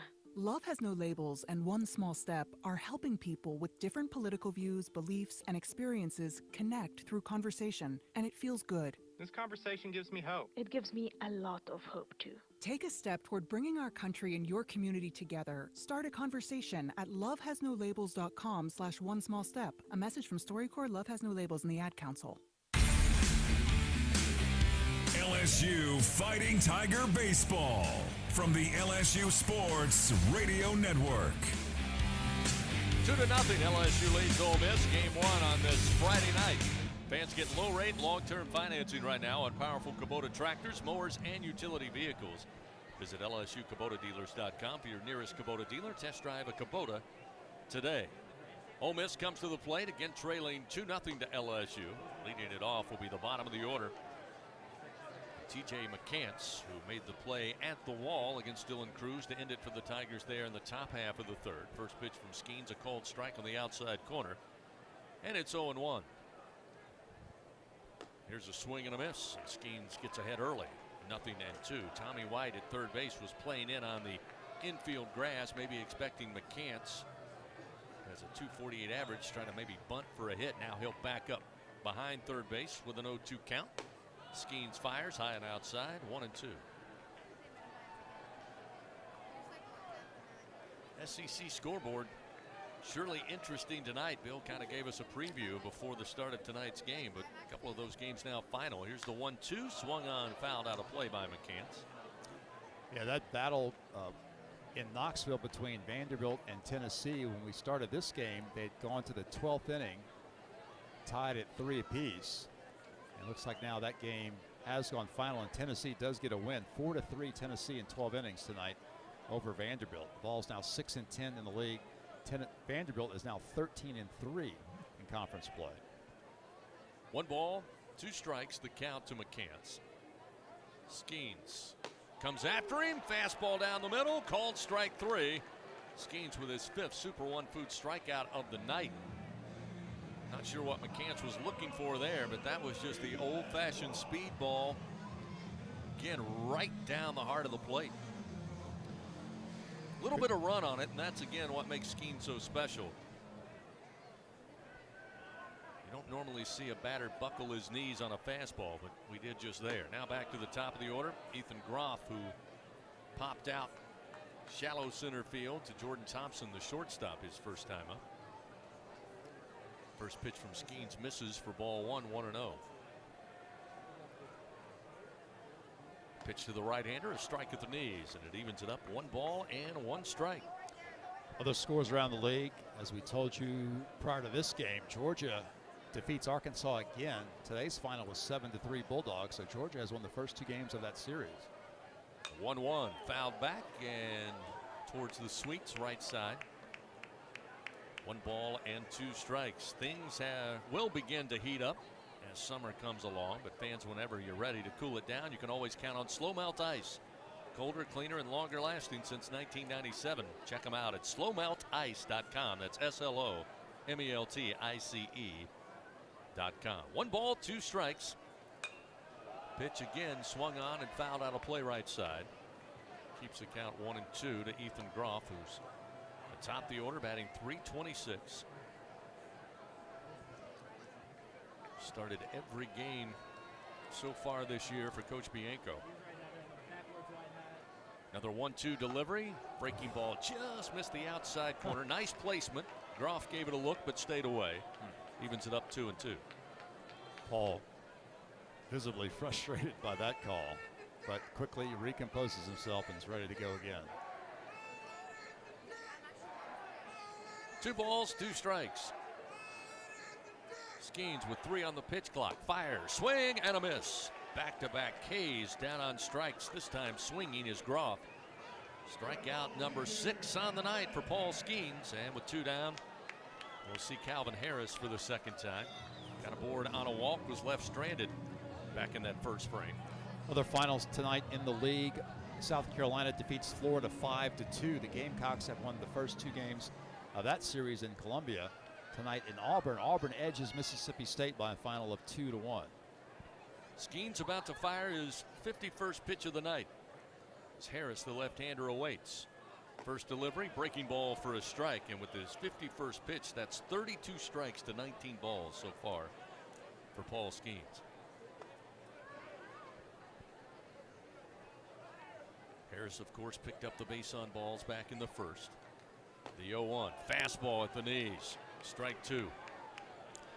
One other quick final to give you. Alabama, who will be LSU's opponent next weekend in Baton Rouge. The Tide defeat Missouri tonight in Columbia by a final of 6-4. The Kentucky-Texas A&M game in Lexington postponed tonight. They'll play a doubleheader tomorrow. Pitch clock down to 2, down to 1, and time granted.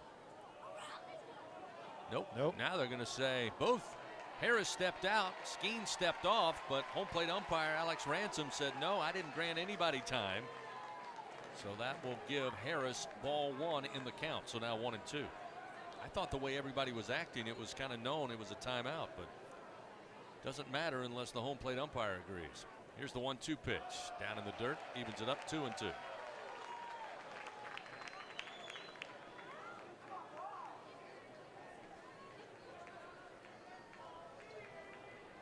Nobody on, 2 down. Tigers lead 2-0. 2-2 pitch. Elevated the pitch, swing and a miss. Down on strikes goes Harris. So Paul Skeen strikes out the side here in the bottom of the 3rd inning. 3 up and 3 down, all by way of strikes. That is strikeout number 7 for Paul Skeens on the night. Tigers lead 2-0. They'll have 4, 5, and 6 due up. White, Thompson, and Beloso when we return on the LSU Sports Radio Network. Now batting in the cleanup position, Jenny King, the king of clean. Tiger fans, Janny King is a proud partner of LSU Athletics and even more proud to provide you, the players, and every fan that comes to a game here with a healthy stadium that has been cleaned by our team of professionals. Let us clean and disinfect your business. Go to JannyKingCleans.com now. That's JannyKingCleans.com. Janny King, the king of clean. When you're done listening to the Tigers take another victory, the rest of the city will be waiting. After all, there's a lot more to Baton Rouge than just Saturday nights. From famous historic landmarks to iconic hole-in-the-walls, even some of the world's best blues joints, there's something special around every corner. But these foodie flavors and soulful sounds are just a sample of what Baton Rouge has to offer. Whatever you're into, it's all right here. Go to visitbatonrouge.com and start putting together your post-game playbook. Southern Air Heating and Cooling is proud to be an official sponsor of LSU Athletics. Their team of AC professionals have been serving the comfort needs of the people of Louisiana for over 25 years. Much like the fans of the Tigers, our commitment to Tiger Athletics and providing great service remains as strong as ever. Southern Air Heating and Cooling. Go Tigers!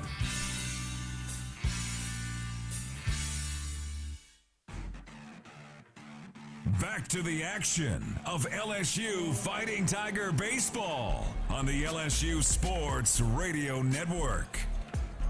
Chilly Friday night here in the hamlet of Oxford, Mississippi. We got SEC baseball.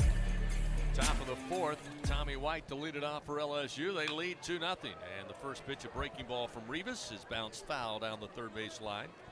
Sets up 0-1 to Tommy White. This inning brought to you by AccuTemp Services. Don't let AC or heater outages keep you on the bench this year.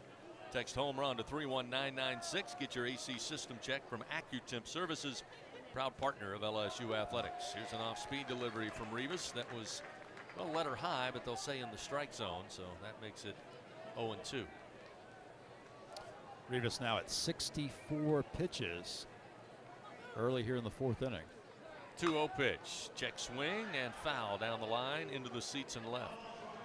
Still 0-2. How big was that bottom of the 3rd inning for Paul Skeens, who struck out the side? Again, when you take a look at pitch count, got a little concerned early there, but able to make quick work of the Rebels there in the bottom half. And White goes after an elevated fastball way out of the zone, down on strikes.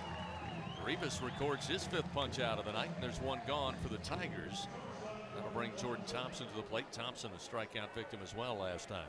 That pitch was way out of the strike zone, up around Tommy's eyes. 91 miles per hour as Rivas dialed up that fastball.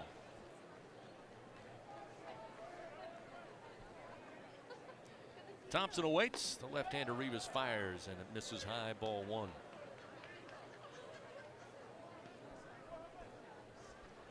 Longest outing this year for Rivas was 6 innings. He threw 6 innings against Arkansas back on April 7th.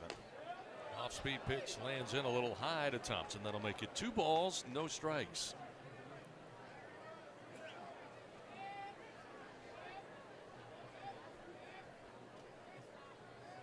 Jordan readies the bat. Rivas looks in. The left-hander fires the 2-0 pitch, and this one a mile high in the air, down the line in left. It will stay fair, but it will be foul. Over the top and to the left of the foul pole, down the line. And you could hear the oohs and ahs from the Rebel fans here when that one came off the bat. Luckily for Ole Miss, it's ruled foul, but it looks like we're going to get a review and a challenge from LSU. They think maybe it got inside the foul pole and then angled foul after it passed the fence. So we'll see. Again, our vantage point, hard to tell, Bill. It just looked like it was angling foul, but looks like LSU. They pointed to the LSU dugout and said they're going to have a challenge. So we'll have the second challenge by the Tigers. They won the first. Yeah. After Jay won that first one, I'm never going to question his challenges again. So another challenge presented by Acme Oyster House. The ball was hit so high, it's going to be difficult to reverse this call. Yeah, I don't know what angle. Maybe an outfield camera, but I haven't seen an angle from that yet. Here's one from the first base side, but again, it's well, as it comes down, it's well foul left of the pole, but I guess LSU arguing that it went over the pole in fair territory and then angled foul. Didn't look that way from here, but again, judging that type of hit, hard from our vantage point. Yeah, again, just pure speculation on my part. Doesn't appear as if there's enough there to reverse this call. Ruled a foul ball off the bat of Thompson, and here we go.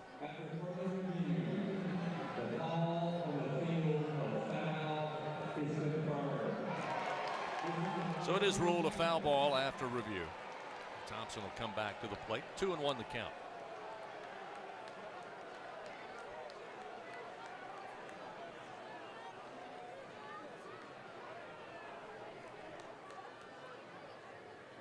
Now asking for the pitch clock to be restarted. It's set at 20 and now begins to run. So now Rivas steps back up on the rubber, and the 2-1 is a ground ball. Definitely foul down the third base line. Coach Josh Jordan, nice little bare hand pick, tosses it into the crowd. It's now 2-2 to Jordan Thompson. And remember, Rivas has given up 10 home runs this year. He's not allowed one yet tonight, but he's been close a few times. 2-2 delivery. Breaking ball, bouncer over the mound. Charging in is Gonzalez. Thompson running down the line, and the throw is off the mark. Threw it up the line at first base. Calarco couldn't get a glove on it, and Thompson arrives safely. Again, that was a tough bouncing ground ball right over the mound. Gonzalez playing deep at short, had to charge in. Be interesting to see if they rule that an infield single, which in my opinion, Bill, it is. It was going to be a tough play with Thompson's speed. Again, the throw was off the mark. Gonzalez already assessed one error tonight. I think even with a good throw, Thompson probably beats it. Looks as if he was on the bag before the ball even arrived, although the throw was errant. They're going to give it another error. Wow. Second error on Jacob Gonzalez, the shortstop. That'll bring Cade Beloso to the plate, and the first pitch down low and in the dirt. Smothered up by Harris to keep Thompson at first base. Again, that's why I just call the action. Don't make those type of decisions, because I'm with you. I'm not sure even if the throw's on time, it would have been a bang-bang play at the very least. 1-0 to Beloso. There's a strike on the outer half of the plate, evens it up 1-1. So second error of the ball game for Ole Miss, and as Bill pointed out, Jacob Gonzalez certainly has been one of the better shortstops in all of college baseball, certainly here in the SEC. The 1-1, short of the plate again. Again, Harris blocks it with the body, keeps it in front of him. It's now 2-1 the count. And actually, defense has been a real strength of this Ole Miss club so far this year. Despite their subpar league record, they do lead the SEC in fielding percentage coming into tonight with a .982 fielding percentage. One out, runner at first. LSU up 2-0 here, top of the fourth inning. Rivas, lefty on lefty, delivers to Beloso. Fooled him with an off-speed pitch. He was way out in front. Three-quarter swing that time by Beloso, and it's 2-2. Rivas has been especially tough on the Tiger lefty so far tonight. Thompson takes his lead off first. Rivas, the left-hander, looks over. Now the 2-2 to the plate. Good eye by Beloso. The breaking ball tailed away from the left-hander. It's now a full count, 3-2. At this point, a lefty has not reached base against Rivas. Let's see if Beloso can change that. They have the shift on to the right side of the infield. Payoff pitch, fastball low and inside, ball 4. So Rivas gives up his first base on balls. That will put runners first and second for LSU, again with just 1 out. And it'll be Jared Jones coming to the plate. Jones in his previous at bat down on strikes back in the 2nd inning. That pitch count continues to elevate for Xavier Rivas. Now it's 77. Still just 1 out here in the 4th inning. Now we'll see some personnel for Ole Miss come out of the dugout, head towards the bullpen and right. Runners first and second. Rivas to Jones. The pitch missed inside, ball 1. Just had a shot of Coach Bianco, and as you were mentioning the pitch count, you could see the concern on the coach's face. And that's why immediately the bullpen now at least has personnel in it. Here's the 1-0 to Jones. Swing and a miss on an off-speed pitch, 1-1. Rivas really had Jared off balance with his off-speed pitches back in the 2nd inning. See if Jones can make some adjustments here. Thompson aboard on a throwing error by Gonzalez, the shortstop. Beloso with a 1-out walk. The 1-1. There's a strike at the knees to Jones on the inner half, and it's 1-2.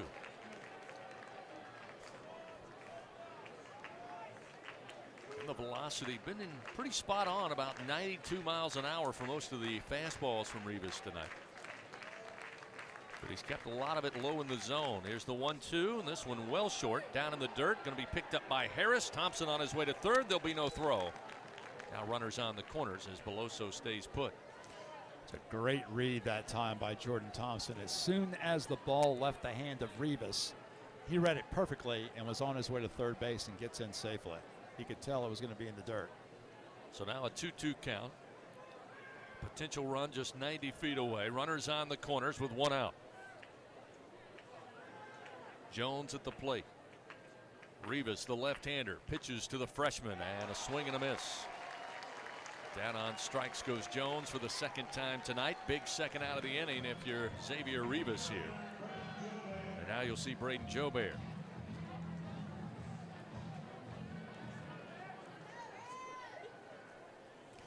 Ole Miss has a right-hander throwing right now, and it's pinned. As Mike Bianco makes his way out to the mound. Don't believe he's ready to make a change quite yet. No, he's sprinting. That's the fastest I've seen Mike Bianco head to the mound in my 8 years. And again, it's all due to the 30-second mound visit. Yep. So it's probably really obvious when Coach Bianco is going to make a change. He's not running out there like that.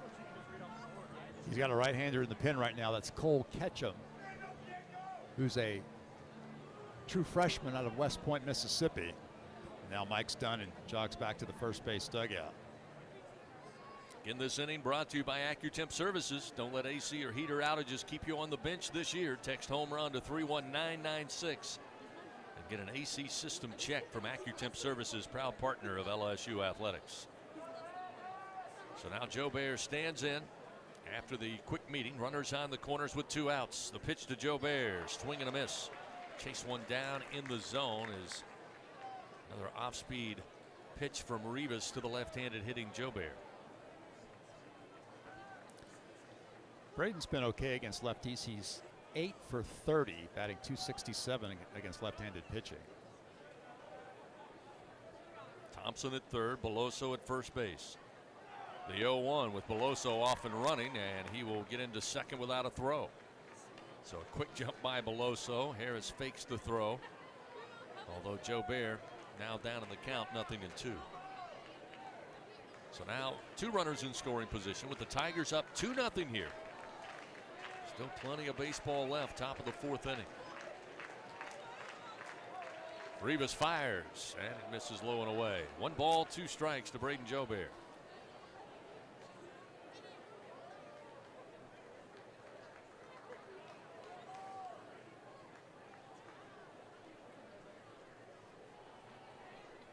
Again, Thompson aboard on a throwing error.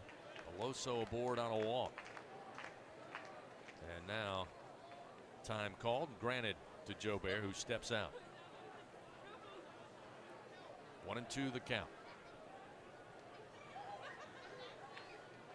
Tigers with a chance to add to their lead here. They need a 2-out hit from Braden Jobert. Rivas, the pitch. Hammered down the line, but foul in right field. Jobert with a good knock, just got to line it up. Jobert had a very productive week last week. Homered in the win over Tulane down in New Orleans. Had a grand slam last Thursday in game 1 against Kentucky. Second grand slam of his LSU career. Runners second and third, 2 out. Again, here's another 1-2 pitch. Jams him, pops it up, shallow left field. Going back, Gonzalez, the shortstop, in shallow left. Able to get to it in time for out number 3. The Tigers get no runs, no hits. They leave 2 men on, 1 error. Second of the game assessed to Ole Miss. It's still 2-0 Fighting Tigers. Rebels come to the plate when we return on the LSU Sports Radio Network. Adopt US Kids presents What to Expect When You're Expecting a Teenager. Learning the lingo. Jelly. Jelly adjective. Jelly is a shorter, better way to say jealous. As in, Chloe, I am like so jelly of your unicorn phone case. You don't have to speak teen to be a perfect parent. Thousands of teens in foster care will love you just the same. Visit adoptuskids.org, brought to you by the U.S. Department of Health and Human Services, Adopt US Kids, and the Ad Council. We always picture the SEC student athlete for their speed, their vertical, their agility. But it's time we picture them for more. For their campus voice, their community outreach, and for the simple fact that 20 years later, they're still someone's pride and joy. More than students, more than athletes. In the SEC, it just means more. When you went car shopping, you meant business. You ace vehicle history searches and test drives. You out-salesman to the salesman. Now you've got your wheels. If you manage that, you can get your retirement plan on track. Visiting aceyourretirement.org can help. With 401k tips and smart savings strategies, you'll have the info you need to get more for your future. Go to aceyourretirement.org, because when it comes to speeding past financial challenges, you're an ace. Brought to you by AARP and the Ad Council. LSU Fighting Tiger Baseball from the LSU Sports Radio Network. Home half of the 4th inning coming your way from Swayze Field. LSU leading homestanding Ole Miss 2-0. Game 1 of this 3-game series. A little later start tonight. Got underway at 8:34 Central Time as Paul Skeens fires the first pitch to Gonzalez. Rebel shortstop leading it off. The left-hander, a strikeout victim to Paul, his first time up. Skeens with 7 Super One Food strikeouts so far. Here's the 0-1 pitch, missing outside. Evens it up 1-1. Invite you to come out Monday night for the Jay Johnson Show, 6 to 7 p.m. Live from TJ Ribs on South Acadian. The 1-1 delivery. Again, misses outside. 2-1 the count.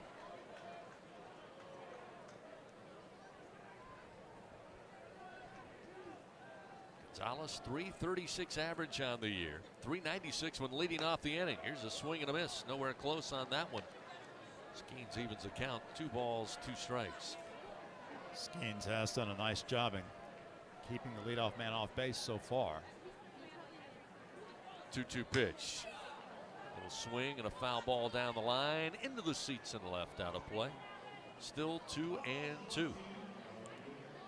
Remember, just like the winning lineup, Cintas has the all-star services for all of your business needs, everything from uniforms to kitchens and restroom solutions. So get ready for the workday with Cintas.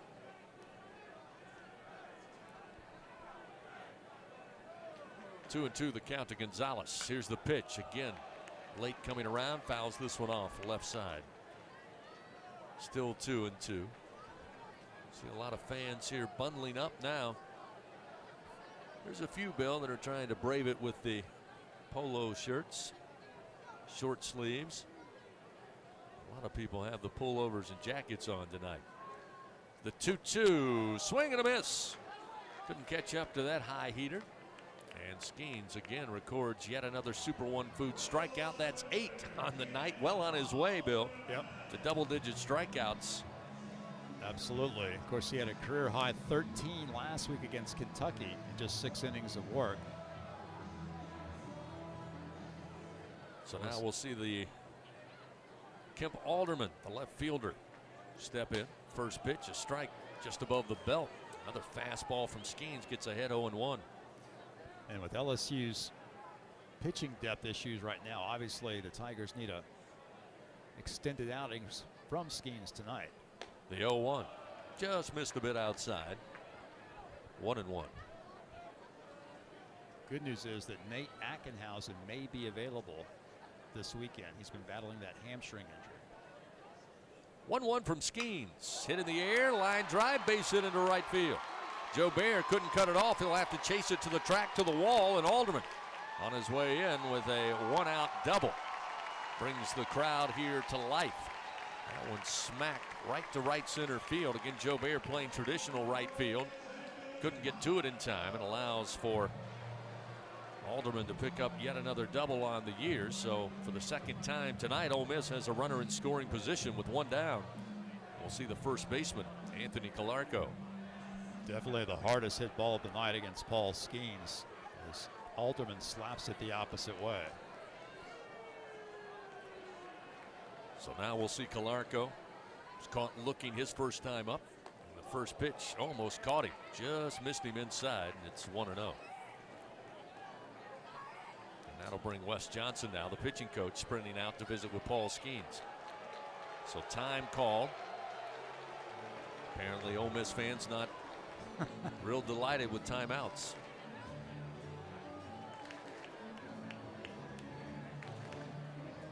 On the way up here today, Bill, I thought it was interesting. We were listening to Mr. October, Reggie Jackson, on an interview, and he was asked about the new rules in Major League Baseball. And you think he would be in favor of the old school style of baseball, but he was clear to point out he wants the game to move quicker. Yeah.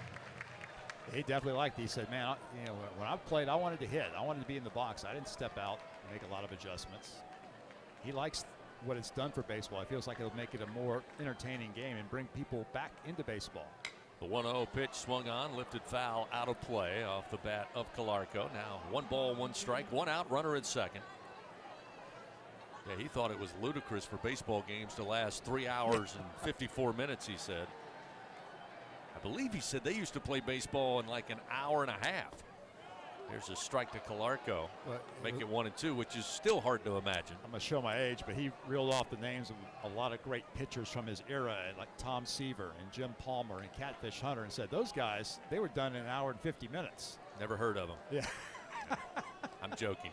Here's the 1-2. Called strike 3. Calarco down on strikes, looking for the second time tonight. That's strikeout number 9 for Paul Skeens. So with Calarco headed back to the dugout, that'll bring up Ethan Leger. And Leger again had the double in the corner in left field back in the second inning. Again, the Rebels with 2 extra base hits. In fact, that's all they have, 2 hits on the night. Runner at second, Skeens fires, and a strike with a fastball at the knees, 0-1. And one of those 2 hits was produced by Ethan Leger. Leger doubled back in the second inning. Paul left a off-speed pitch up in the zone, and Leger was able to pull it down the left field line. With 2 outs, the 0-1. Off-speed, swing and a miss. Beautiful breaking ball up in the zone.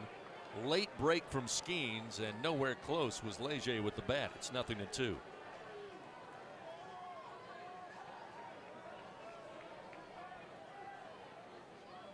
Again, Alderman down at second base with 2 outs. Tigers up 2-0. Another breaking ball. Come back to the mound off the glove of Skeens. Picked up by Dugas, but gets out of his glove, and everybody's safe first and third.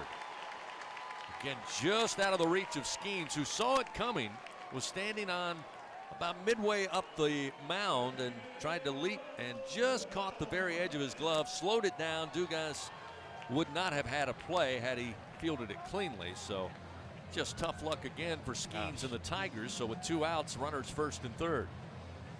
A tough break for Skeens. Ahead 0-2 to Leger. He gets a little weak ground ball back to the mound, but it bounces just out of his reach. And now young Will Furness with an opportunity to put Ole Miss on the board.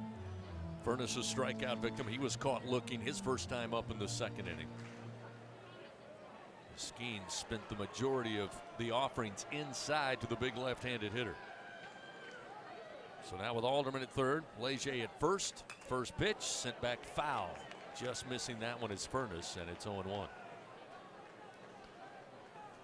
His dad, Eddie Furness, led LSU to 2 national championships back in 1996 and 1997. And Eddie Furness was the winner of the 1998 Dick Hauser Award as the best player in college baseball, and he has since been inducted into the College Baseball Hall of Fame. Velocity still at 99 here for Skeens as the 0-1. Misses low to Furness. 1 ball, 1 strike. You gotta say, I admire young Will Furness. Of course, a lot of people would love to have seen him in the purple and gold, but that is that can go either way when you follow in your father's footsteps. Regardless, certainly if he's a College Baseball Hall of Famer and your father's name's on the facade at Alec Bach Stadium. Right. So trying to make his own way here at Ole Miss, and off to a good start for the freshman. 1 ball, 1 strike, 2 outs, runners first and third. Skeens fires. There's a strike at the knees, another fastball. And I'm still not convinced that there are 3 digits on that scoreboard for the radar gun. I think you might be right. That one looked like one of the hardest thrown pitches tonight, and it said 99. 1 ball, 2 strikes, 2 down, runners on the corners. The pitch to Furness, and he lifts this one high and deep right center field, and this one's gone. And the freshman with a 3-run bomb to right center gives the Rebels a 3-2 lead, as Furness with his 3rd home run of the year got all of that one.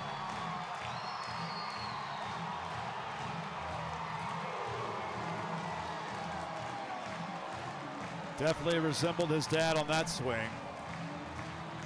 And Paul Skeens twice was 1 strike away from ending this inning. Got the little ground ball, tapper back to the mound that the Tigers couldn't handle, then a 1-2 pitch that Furness just smashed into right center field.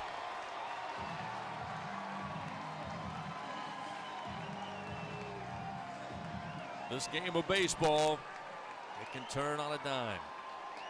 So with the 3-run blast, Chatagnier to the plate. First pitch missing low and outside from Skeens. It's 1-0. 3-2, Ole Miss leads. 3 runs on 4 hits. The 1-0 outside gets out of the glove of Milazzo. It's now 2-0. And the crowd, certainly for the first time tonight, coming to life here at Swayze Field, trying to put some more pressure on Paul Skeens. 2-0 the count to Chatagnier, who grounded out to Jordan Thompson back in the 2nd. A play that had to go under review and was overturned. This one misses somewhere, not by much, on the outside corner, off the outside corner, I should say. And it's now 3 balls, no strikes to Chatagnier.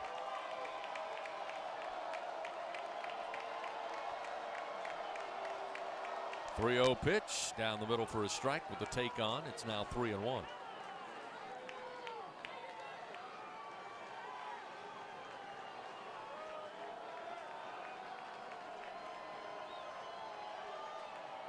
.31, miss low and outside, ball 4. Second walk given up by Skeens. So after the 3-run homer, the inning continues with a base on ball. Chatagnier down to first base, and that'll bring T.J. McCants to the plate.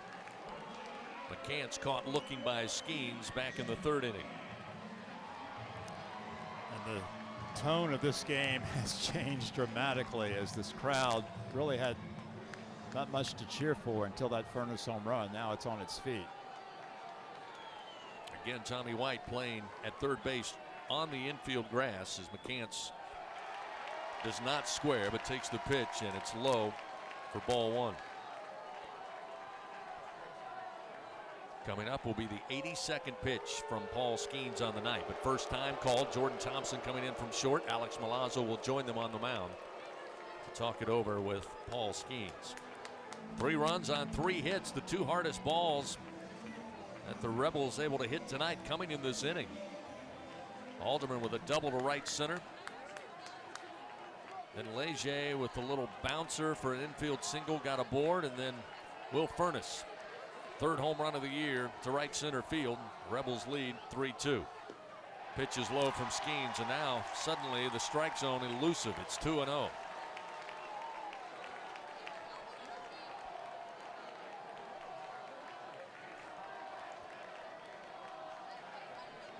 Runner at first, 2 down. Pitch from Skeens, swung on, lifted foul out of play. That'll move the count to 2-1. That home run by Will Furnace, the third homer that Skeens has allowed this year. He gave up 2 to South Carolina 2 weeks ago. McCants, a left-handed hitter. Right-handed Skeens fires, and it misses outside. Now 3-1.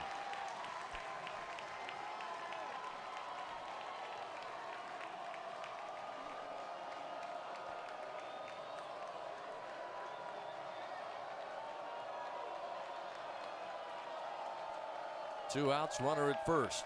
3-1, ground ball towards second. Dugas coming over, gloves it, throws to Jones in time for out number 3. But Ole Miss gets on the board and they take the lead. 3 runs on 3 hits. They leave 1 man on. 3-2 Rebels lead. Tigers come to the plate. Milazzo, then top of the order Dugas and Morgan due up when we return on the LSU Sports Radio Network. Hi, I'm Kevin Falk, LSU Hall of Famer. My years at LSU were amazing. I've always loved celebrating with my teammates, especially when someone was serving up some delicious Manda salsa. For a lot of Tiger fans, it's just not game day without Manda in the mix. Serving top quality sausage and original seasoning is Manda's strong side. But it's not Manda's flavor that's always got me running back for more. You get it? Running back for more.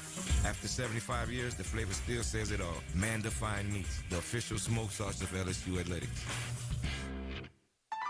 Together, we are partners, setting a new standard for health. Together, we prove that no matter how battle-tested we are, our spirit remains undefeated. Our Lady of the Lake and LSU are creating transformational change and impacting Louisiana with a new standard for healthcare, research, and education. Together, Our Lady of the Lake and LSU are champions for Louisiana. Together, we roar. Learn more at ololrmc.com/LSU. NIL is dominating the college sports scene, and LSU has positioned itself at the front of the pack. But to remain competitive and stay ahead of the rest, we need your support. Bayou Traditions is the official NIL collective of LSU Athletics. Join the tradition and become a member by signing up online at BayouTraditionsCollective.com. Members receive exclusive access to LSU student athletes that you can't get anywhere else. Help ensure LSU remains a leader in the NIL arena. Sign up today at BayouTraditionsCollective.com.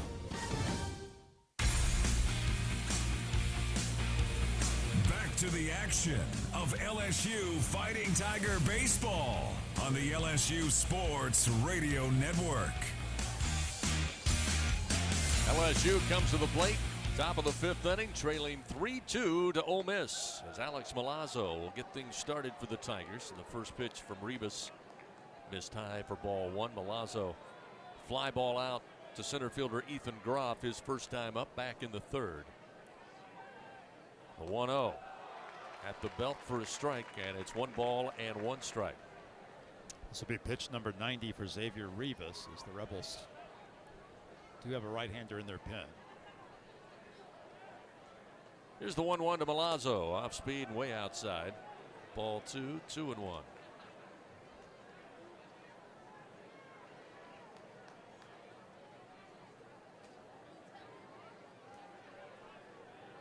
Lefty versus righty matchup here as Rivas fires to Milazzo. This one hit in the air to left field. Coming over is Alderman. And he'll get under it for out number 1. Milazzo retired. And that will bring to the plate Gavin Dugas. Before he hits, let's pause 10 seconds. Station identification on this, the LSU Sports Radio Network. Your home for LSU Fighting Tiger Baseball, the LSU Sports Radio Network, and streaming on the LSU Sports mobile app. Back with you on this late Friday night from Swayze Field, along with our producer, Jeff Palermo, in the Capital One studio. Mr. LSU Baseball, Bill Franquez, to my right. I'm Chris Blair. It's 3-2. Ole Miss leading LSU in game 1 of this series. Tigers led early 2-0, a run in the first, a run in the 3rd. Ole Miss with a 3-run bomb off the bat of freshman Will Furnace in the bottom half of the 4th inning. Gave them their first lead of the night. Gavin Dugas at the plate, sends this one foul to the backstop.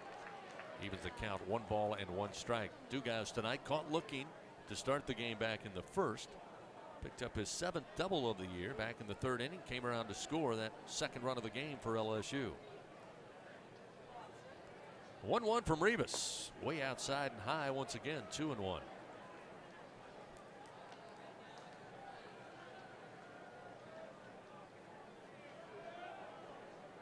One out here in the top of the 5th. Dugas at the plate, Morgan on deck. Rivas fires the 2-1 off speed, way high. 3 balls, 1 strike. Hitter's count now for Gavin Dugas.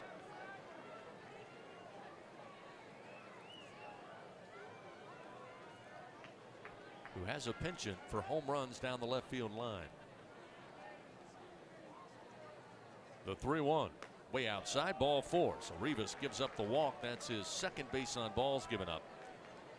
And that will send Dugas down to first base and bring Trey Morgan to the plate. Morgan so far tonight 0 for 2. Fans, visit your local Kubota dealer. See why Kubota, the #1 rated reliable tractor under 100 horsepower in the US of A. Visit LSUKubotaDealers.com for your nearest Kubota dealer and test drive a Kubota.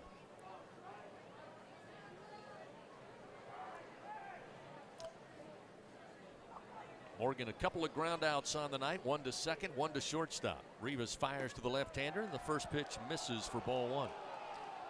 And right-hander in the Ole Miss pen appears to be freshman Braden Jones, and it is as he continues to throw. 1-0 the count to Morgan. The pitch to the left-hander goes opposite field. They had the shift on, and he beats the shift. Ground ball, base hit into left. And with 1 out, the Tigers now have runners first and second, and here comes Dylan Cruz. First base hit for a left-handed hitter tonight against Rivas, as Morgan goes the opposite way. Tigers with an opportunity to tie this game up. Cruz tonight 1 for 2, had a triple off the wall in left center back in the first. Came around to score and flied out deep to right field to the track. It took TJ McCants to corral that fly ball. First pitch to Dylan, off speed but low, ball 1.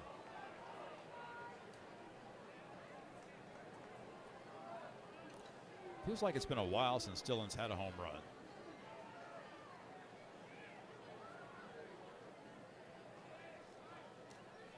1-0 pitch.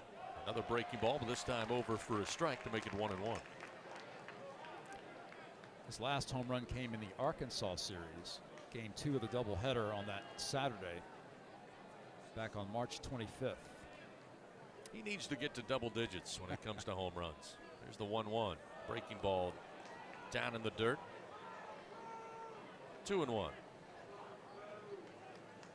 Honestly, I thought both balls he's hit tonight were out of the park, but they stayed in. One for the triple and one that was caught by McCants.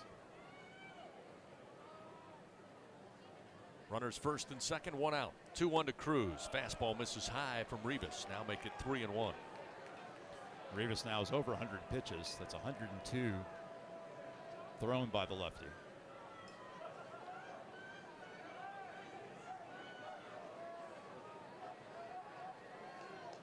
Cruz ready to go. Rivas, the 3-1 pitch.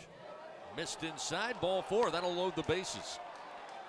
Great job by Dylan Cruz, too. He knows that there's been some delayed calls by Alex Ransom. So when that pitch came in, he stayed put. Didn't hear the strike call and then made his way to first base. So first, second, and third. That brings Tommy White to the plate. And we'll see how Xavier Rivas wants to play this. With 1 out, the Tigers down by a run, 3-2. One of the RBI leaders in the country comes to the plate. Pitch to White. Swung on. Rope to deep center field. On the run is Groff, and it just gets over the fence for a grand slam.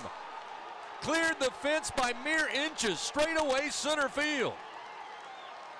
And Tommy Tanks delivers once again, home run number 13 on the season. Brings in 4 runs, and the Tigers back on top. It is 6-3 LSU. So I guess that's how they decided to pitch to Tommy White. A 3rd grand slam of the year for Tommy White, and honestly, I thought perhaps we'd see a pitching change. I didn't know if Mike would have the lefty Rivas pitch to Tommy White with the right-hander in the bullpen, but Rivas served up a pitch right over the heart of the plate, and White just drills it to the deepest part of this ballpark. Interesting, I was watching Ethan Groff, the center fielder, didn't take off at a full sprint initially, started trailing back and then turned on the speed and suddenly got to the wall and just over the fence. But it looks like this will be all for Rivas, maybe a little too late. As Coach Bianco, the slow trot out to the mound, he's made a call to the bullpen. Pitching change powered by Sunshine, your hometown John Deere dealer in Louisiana. Tigers came into the inning trailing 3-2. They load the bases, and Tommy Tanks takes care of the rest. They lead 6-3 after the grand slam. New pitcher coming in. We'll tell you about him when we come back. Tigers lead 6-3 on the LSU Sports Radio Network. Tiger fans, with awesome John Deere deals by Sunshine, you'll never strike out. Ask us about tractor packages with 0% financing available. When you're looking for excellent products to help you get the job done, look no further than Sunshine Quality Solutions. Learn more at sunequip.com. Some restrictions apply. See dealer for details. Offer ends May 28, 2023. Albertsons is making shopping and saving easier than ever. Just For You deals is now Albertsons For You. It's everything you love about Just For You with all new perks. Get rewarded for just being you, including personalized deals, a free item every month, and even a treat on your birthday. With Albertsons For You, you earn points every time you shop and redeem them for discounts on groceries and more. Brand new Albertsons For You members receive $5 off their next $25 or more purchase just for signing up. Download the Albertsons app or simply update your existing mobile app to see your all new, all awesome perks. Albertsons, fresh foods, local flavors. Support your LSU Tigers with Hancock Whitney, the official bank of LSU athletics. From game day to the offseason, Hancock Whitney LSU credit and debit cards are a big win for any Tiger fan. Want to get your paws on these cards? Well, apply online or visit HancockWhitney.com/LSU. Hancock Whitney Bank, member FDIC. All accounts subject to credit approval. Terms and conditions may apply. LSU Fighting Tiger Baseball from the LSU Sports Radio Network. Tommy White with the boomstick. Grand slam center field. The Tigers now lead 6-3. And after LSU loaded up the bases, we were all watching on the monitor here as they immediately had the camera in on Coach Mike Bianco to see if he would make a change there. Had a right-hander ready, it appeared, in the bullpen. But they allowed Rivas to pitch to Tommy White, and he went yard. So now a new pitcher comes in as Jordan Thompson takes over, and it's the freshman, as Bill told you, Braden Jones, a right-hander. The first pitch missing outside to Jordan. It's 1-0. Braden Jones is a freshman for the Rebels out of Madison, Mississippi.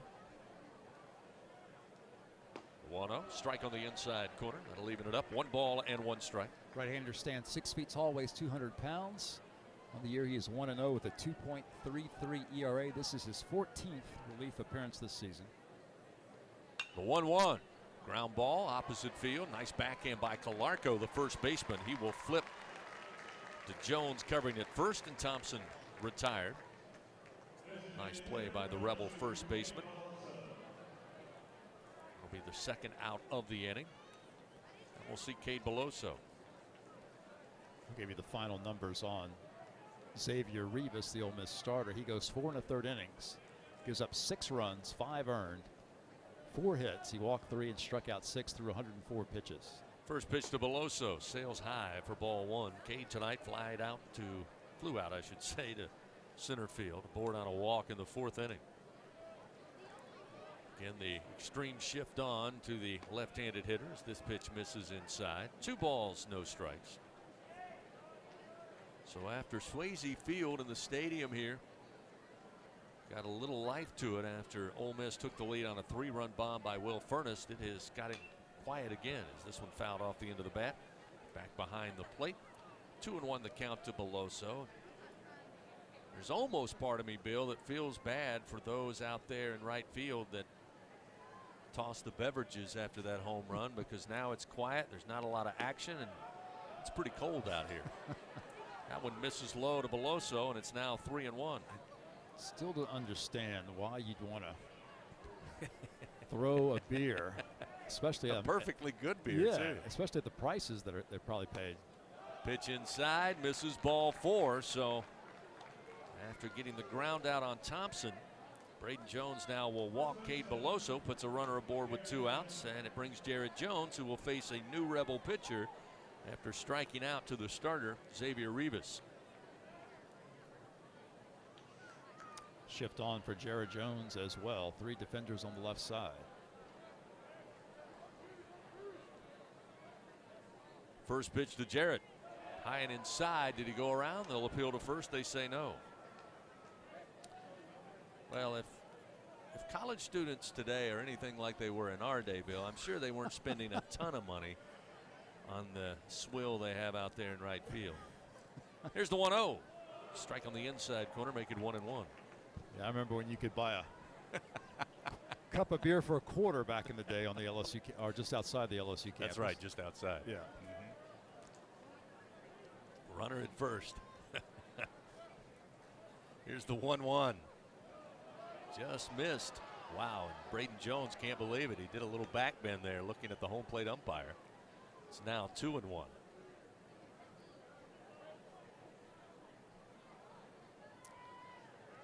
Jimmy Buffett once said it. You now have to have a quarter in your loafer due to inflation. Penny won't work. Here's the 2-1. High and inside. That'll make it 3-1 now to Jared Jones. Braden Jones, the pitcher, has thrown 19 1/3 innings. He's given up 22 hits, 5 earned runs, 12 walks, 19 strikeouts. He's allowed 2 homers this year. Runner at first, 2 down. Pitch to Jones. Strike on the outside corner. Jones thought it was ball 4. Only took a step towards first and then put on the brakes. That's a full count now, 3-2. LSU again taking the lead 6-3 after loading the bases, and Tommy White with his 13th home run straight away center field. Runner goes, and this one fouled back into the screen. Jones stays alive, still 3-2. That grand slam, as we said, White's 3rd grand slam of the season. LSU as a team now has 6 grand slams. 66 RBI now for White this year. Braden Jones, the freshman right-hander, looks in. Runner goes again. The breaking ball called. Strike 3, and Jones down on strikes for the 3rd time tonight. So Jones comes in relief and eventually puts out the fire, but LSU regains the lead. 4 runs on 2 hits, highlighted by a grand slam off the bat of Tommy White.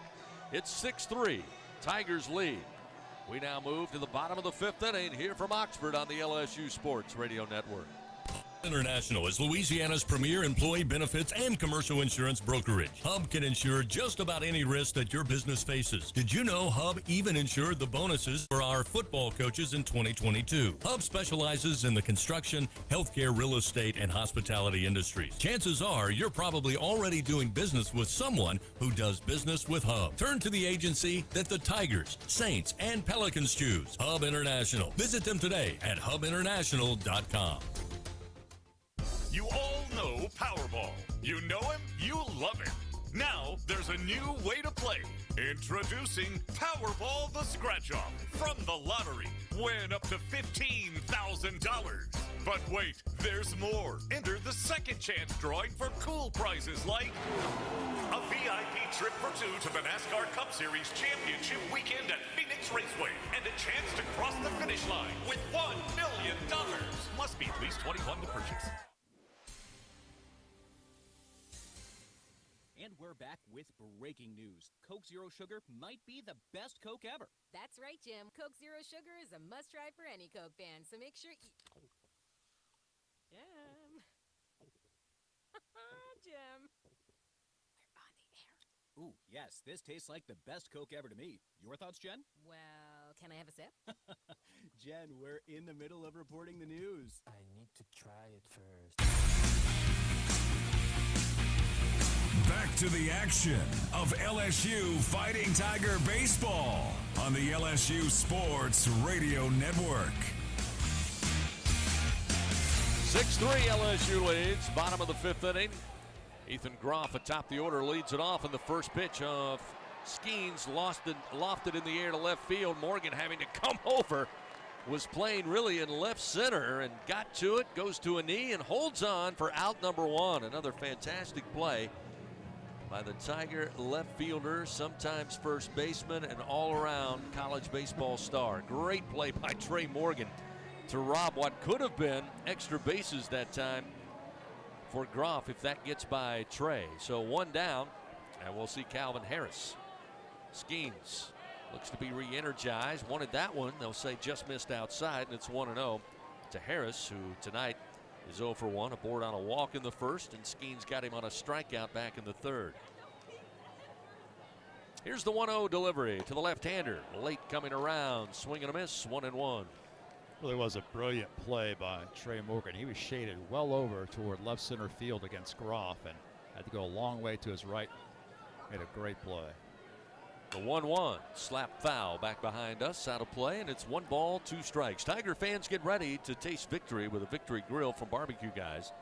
Get your Victory Grill today. Become a backyard barbecue champ only at bbqguys.com. We need to get one of those tailgate griddles, Bill. I think we got plenty of room up here. We could make our own press food. Here's the 1-2. Missed high and outside. That'll even the count 2-2 now to Calvin Harris. Tigers led 2-0 after 3. Ole Miss takes a 3-2 lead in the bottom of the 4th with a 3-run homer by Will Furness. Tigers answer quickly with a grand slam from Tommy White. That one missed outside. Now suddenly 3-2 the count to Harris, who already has been put aboard by way of walk back in the first frame. Payoff delivery. Just staying alive. Got a piece into the backstop off the bat of Harris. Still 3-2. H&E Equipment Services fans, the official construction equipment partner of LSU Athletics. For all of your rental needs, call 877-700-RENT or visit herentals.com today. 1 away. Bottom of the 5th. Payoff delivery. Again spoiled with a foul ball out of play left side. Velocity on that one at 96 miles an hour. As again, Bill mentioned Jay Johnson coming into the weekend. The bullpen certainly thin due to injuries. This will be the 94th pitch of the night for Paul Skeens as we battle here in the bottom of the 5th. Another payoff pitch, and it missed outside, and Harris for the second time going to earn a base on balls. That will be the 3rd walk of the night offered up by Paul Skeens. So with 1 out, Rebels have a runner aboard. That will bring the shortstop Jacob Gonzalez to the plate. You can't relax against this Ole Miss lineup, especially in this ballpark. The top of their lineup, Jay Johnson described them as good as any in college baseball. So now Skeens with a runner at first, works from the stretch, and the first pitch missed upstairs, ball 1. A little bit of stirring now in the LSU bullpen. Looks like lefty Griffin Herring is starting to warm up.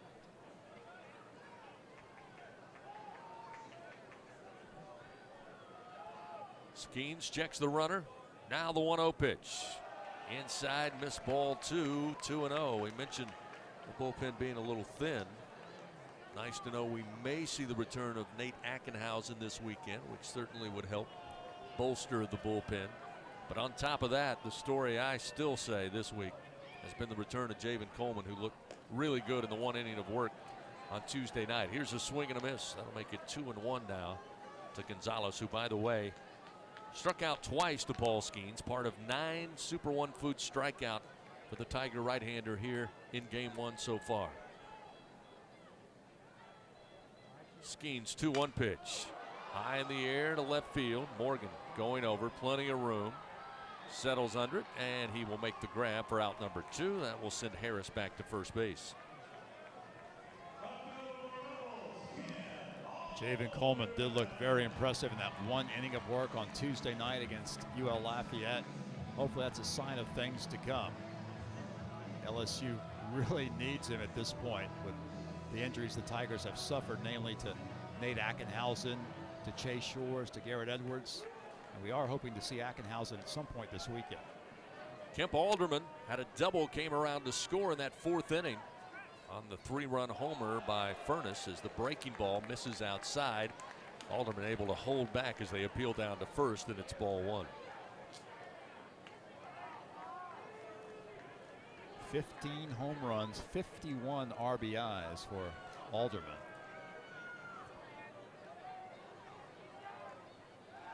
Quick turn and throw over to first to get Harris back to the bag. He's back safely. The double Alderman had back in the 4th inning was his 11th of the year.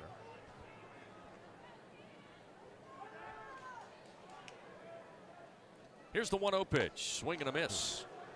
Plenty of velo on that delivery. 96 got by the bat of Alderman. And it's 1-1. Alderman stands 6'3", weighs 250 pounds. Power against power right here. Runner at first. Skeens 1-1 pitch. Ooh. Outside corner. Painted it nicely. And it's 1-2. And the fastball right there in the mid-90s. 2 outs. Tigers lead 6-3. Bottom of the 5th inning. Runner at first. Skeens ahead. Here's the 1-2. Swing and a miss. That'll be the 10th strikeout of the night for Paul Skeens. Once again, double-digit strikeouts. And the no runs, no hit, 1 man left on base. It's still 6-3. LSU with the lead. Tigers send up 8-9 and top of the order. Joe Bear, Milazzo, and Dugas when we return on the LSU Sports Radio Network. When you open a crisp, cold Bud Light, you know game day is here. You owe me $5. We mean every sound. Enjoy responsibly. 2022 Anheuser-Busch Bud Light Beer, St. Louis, Missouri. Are you a homeowner looking to keep your home cool while saving money? Perhaps you're an HVAC contractor who wants to offer customers more efficient, more consistent home comfort. Luxair is the name to know for unmistakably efficient and reliable home cooling, and great business building programs for contractors too. Contact your Luxair dealer to find out more. Or if you're a contractor, visit solarsupplyluxair.com to learn about working with Luxair. When you open a crisp, cold Bud Light, you know game day is here.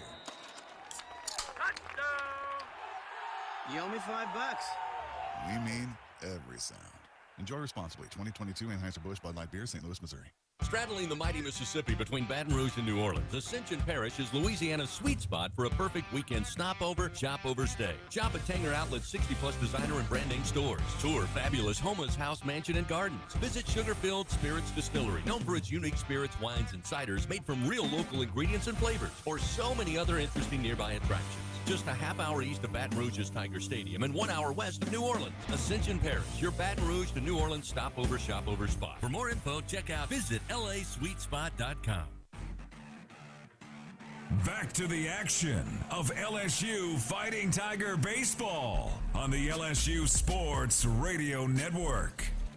Tigers come to the plate, top of the 6th inning. Bring Joe Bear to lead it off. His Tigers leading 6-3 over Ole Miss. And the first delivery for Braden Jones, fouled out of play left side. Joe Bear tonight, strikeout victim in the second. To Rivas, the starting pitcher for the Rebels, popped out to the shortstop Gonzalez last time in the 4th inning. No shift on at this point to the left-handed hitter. They'll play straight up, will the infield. That pitch misses outside. It's 1-1.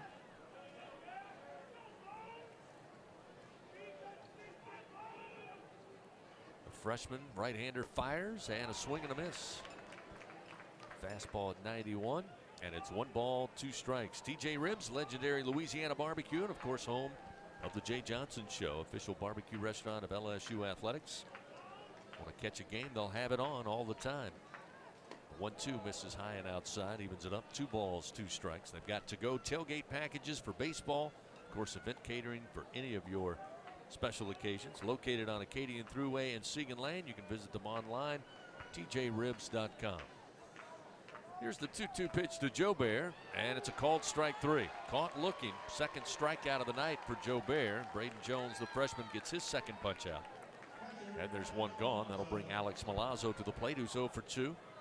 Milazzo has put the ball in play, but a fly out to center and a fly out to left.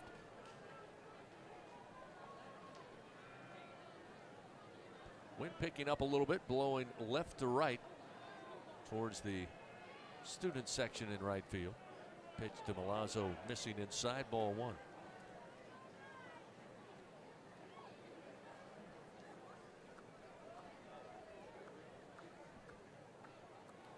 The 1-0 pitch, squared to bunt. Tried to bring it back, but a strike on the inside corner evens it up 1-1.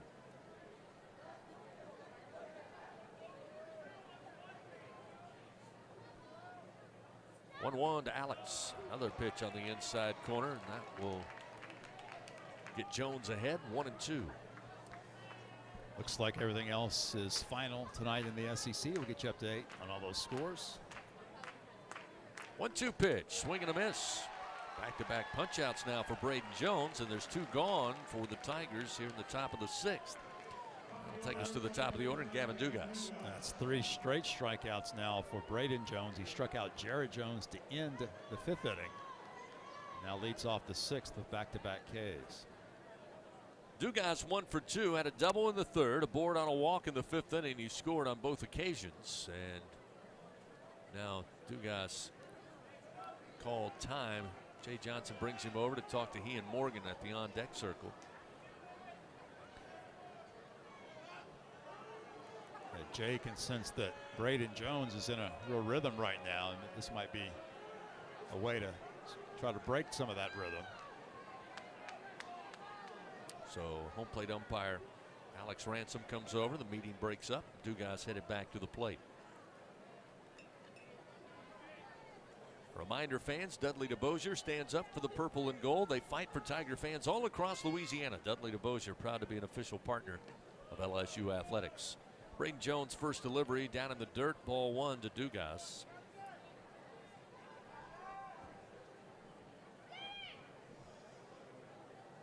The 1-0.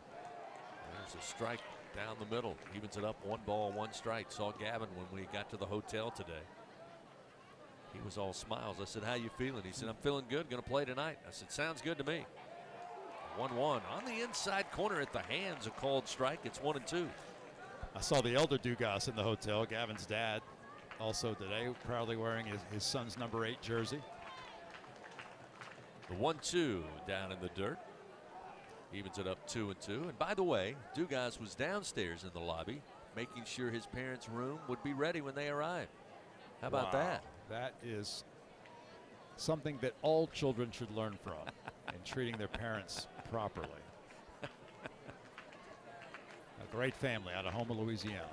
2 balls, 2 strikes. Here's the pitch to Dugas. High and inside. That'll fill the count now, 3-2.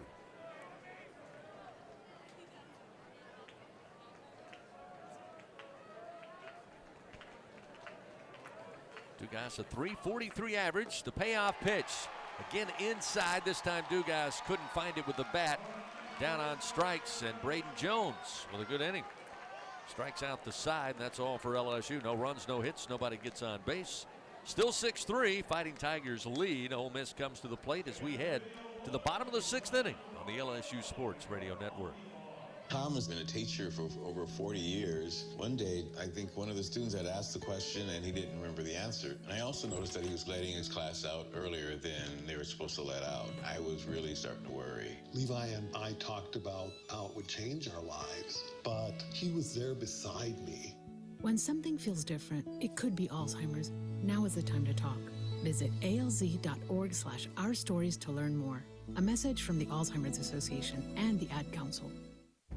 We always picture the SEC student athlete for their speed, their vertical, their agility, but it's time we picture them for more. For their campus voice, their community outreach, and for the simple fact that 20 years later, they're still someone's pride and joy. More than students, more than athletes. In the SEC, it just means more. Papa, why can't we telegraph while riding a horse? Son, there ain't no one to blame but Jeffro. He was riding old Betsy the Stallion, tip-tapping away at his telegraph when blam! Ran right into the side of the saloon. Well, if Jeffro can't do it, neither should you. Don't text and drive. Visit StopTextStopWrecks.org. A message brought to you by the National Highway Traffic Safety Administration, Project Yellow Light, and the Ad Council. LSU Fighting Tiger Baseball from the LSU Sports Radio Network. Anthony Calarco, the Rebel first baseman, leads things off here to get things going in the bottom of the 6th inning. LSU leading 6-3 here in Game 1. Calarco takes the first pitch from Skeens, fouls it out of play down the left field line. Been caught looking on 2 occasions, one in the 2nd, one in the 4th, part of 10 strikeouts tonight for Paul Skeens. Here's the 0-1. A little low and outside. Evens it up, 1 ball, 1 strike. A reminder, when the Tigers win, you win. Enter promo code LSU50. The day after an LSU baseball win, you'll receive 50% off your online order.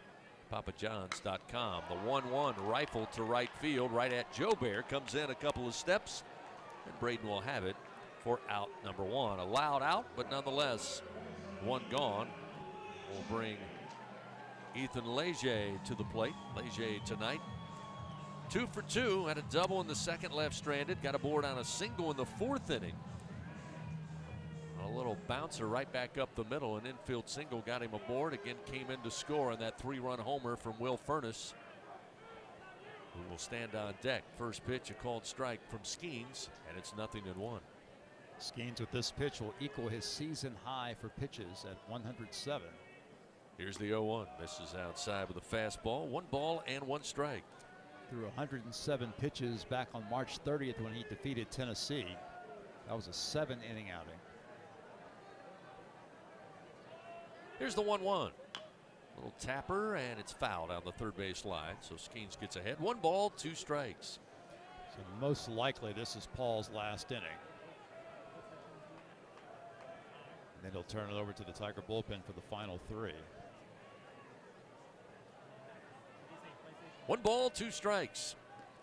Pitch to Leger, a bouncer towards second. High bounces, but handled by Dugas. Flips it over to Jones, and there are 2 gone.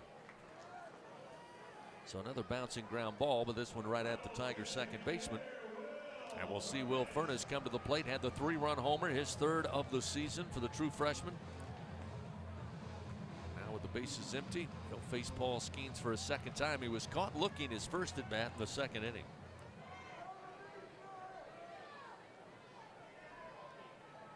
So the left-hander digs in with 2 gone. Skeens fires to the plate, outside, ball 1.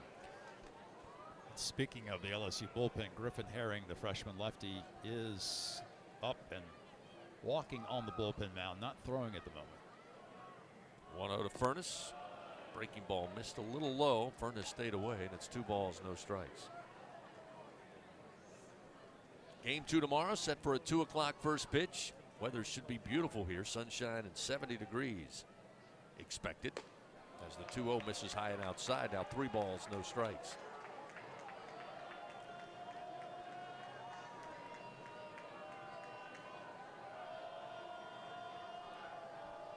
Furness awaits. 3-0 pitch. A called strike. Appeared that he was taking all the way. And it's now 3-1. Again, the only game going on at the moment in conference play with a later start. First pitch 8:34 here in Oxford tonight. The 3-1. Swing and a miss. Off speed. Furness fooled on that one. It's now 3-2.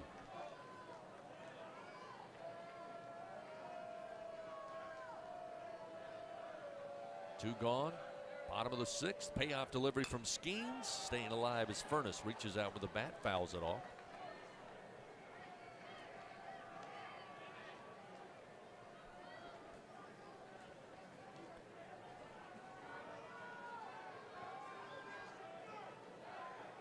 So another payoff delivery due from Paul Skeens. The right-hander winds and fires, and again, fastball spoiled with a foul ball left side. Air conditioning system that's reliable, affordable, energy efficient, backed by a strong warranty, and is installed by a dealer you can trust. That's why people who insist on the best choose Train. Plus, right now, Train is offering special financing. So what's not to love? Visit TrainSouth.com to find a local Train dealer today. It's hard to stop a train. Subject to credit approval. Ask for details. When you're done listening to the Tigers take another victory, the rest of the city will be waiting. After all, there's a lot more to Baton Rouge than just Saturday nights. From famous historic landmarks to iconic hole-in-the-walls, even some of the world's best blues joints, there's something special around every corner. But these foodie flavored blues joints, there's something special around every corner. But these foodie flavors and soulful sounds are just a sample of what Baton Rouge has to offer. Whatever you're into, it's all right here. Go to visitbatonrouge.com and start putting together your post-game playbook. You all know Powerball. You know him, you love him. Now there's a new way to play. Introducing Powerball the Scratch-Off from the lottery. Win up to $15,000. But wait, there's more. Enter the second chance drawing for cool prizes like a VIP trip for two to the NASCAR Cup Series Championship weekend at Phoenix Raceway and a chance to cross the finish line with $1 million. Must be at least 21 to purchase. Back to the action of LSU Fighting Tiger Baseball on the LSU Sports Radio Network.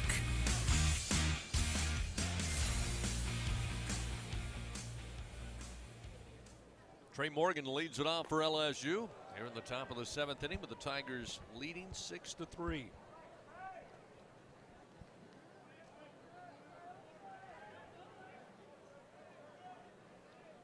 Morgan with a base hit his last time up, sends one on a comebacker back to the mound. Glove by Jones. Just put the glove up in front of the face and pulled it down. 1-3 put out, 1 away to start the top of the 7th. Mike Bianco has to be thrilled with the work of Braden Jones so far. He's entered the game after Rivas gave up the grand slam to White, and he's allowed just one base runner. He walked Beloso, but that's been it. Dylan Cruz stands in. He's 1 for 2 tonight. Had a triple back in the first inning and scored. Flight out to right field, deep to the track, handled by T.J. McCants in the third. And then a board on a walk came in on that grand slam by Tommy White. First pitch a called strike. Second delivery, fouled out of play. Cruz falls behind, 0-2. Tiger fans, if you love crosswords, then play Casino Crossword from the lottery. Top prize, $30,000. Visit your favorite lottery retailer. Ask for Casino Crossword today for your chance to win up to 30 grand. The 0-2. Cruz leaned in but stayed away on a pitch that dropped low. It's 1 ball, 2 strikes. Remember, must be at least 21 to purchase. The 1-2 to Dillon. Bouncer up the middle. They had the shift on. Chatinier is there at second base behind the bag. He'll throw to first, and Cruz retired, 2 gone. Chatinier was shifted over to his right behind the second base bag in perfect position for that ground ball off the bat of Dylan Cruz. So now we'll see Tommy White, who, as Bill has told you, has 3 grand slams on the year, including one earlier in the 5th inning to regain the lead for LSU. They came into that inning trailing 3-2. White, first pitch, takes this one down the line in right, trying to cut it off, and successfully doing so is T.J. McCants. That will hold Tommy to a single. He made the wide turn, but a great play by McCants to run it down on the bounce. And a 2-out single for Tommy White gives him his 2nd hit of the night, 3rd time he's reached base. So a 2-out single will now bring Jordan Thompson to the plate. Jordan tonight 0 for 3. Strikeout in the 1st, a board on an error, and left stranded at 3rd in the 4th inning. First hit of the night allowed by Braden Jones. First pitch to Thompson inside for ball 1. Tommy White picking up where he left off last week, named SEC Player of the Week after leading the Tigers to the series win over Kentucky. He's had a heck of a night so far here. 1-0 pitch to Thompson. Low and outside, ball 2, 2-0. A reminder, Super One Foods has super low prices on all of your game day favorites. Up your grocery game and score big with Super One Foods. Bringing you, as always, the Super One Foods strikeouts. And so far, Paul Skeens for the Tigers in his start. 11 Ks on the night. The 2-0, one hopper to short. Gonzalez spins around, gloves it, throws to second to get the lead runner in Tommy White for out number 3. The Tigers, no runs, 1 hit. They leave nobody on, and we move now to the bottom of the 7th. Time to stretch it out here at Swayze Field. LSU leads Ole Miss. We always picture the SEC student athlete for their speed, their vertical, their agility. But it's time we picture them for more. For their campus voice, their community outreach, and for the simple fact that 20 years later, they're still someone's pride and joy. More than students, more than athletes. In the SEC, it just means more. Put a frog in boiling water and it'll jump right out. But put a frog in cool water and slowly heat it up, that frog will boil. As veterans, we tell ourselves the lie that we can handle anything. We let the water boil. You are not a frog. If you or a veteran you know needs support, don't wait. Reach out. Find resources at va.gov/reach. That's va.gov/reach. Brought to you by the United States Department of Veterans Affairs and the Ad Council. LSU Fighting Tiger Baseball from the LSU Sports Radio Network. Another solid night at the office for Paul Skeens as he finishes up his work tonight. They'll hand the baseball over to Griffin Herring. Freshman left-hander takes his final warm-up tosses as we head to the bottom of the 7th inning. Tigers lead the Rebels 6-3 here in Oxford. Will be the 8-9 top of the order due up. Peyton Chatinier will lead it off. He's 0 for 1 tonight, aboard on a walk in the 4th inning. Coming up, we'll give you the final line on starter Paul Skeens. Griffin Herring, the freshman out of South Lake, Texas. Lefty on now for LSU in a big-time moment for him. He's 2-1 with a 2.63 ERA, 10th relief appearance of the year, 13 2/3 innings. He's given up 4 earned runs on 13 hits, 5 walks, 15 strikeouts. He's allowing just a .231 opponent batting average. So Herring looks in, Chatinier ready, and the first pitch to the plate. Fastball missed high. 1 ball, no strikes. Paul Skeens went 6 innings, gave up 3 runs, all earned on 4 hits. Walked 3 and struck out 11. He threw a season-high 117 pitches. 1-0 pitch inside in the dirt. Get 2-0 now to Chatinier, who grounded out to Thompson at short in the 2nd. Aboard on a walk last time in the 4th frame. Tigers tonight, 6 runs on 5 hits. Ole Miss 3 runs on 4 hits, 2 costly errors. This one sent back foul into the screen. 2 balls, 1 strike to Peyton Chatinier.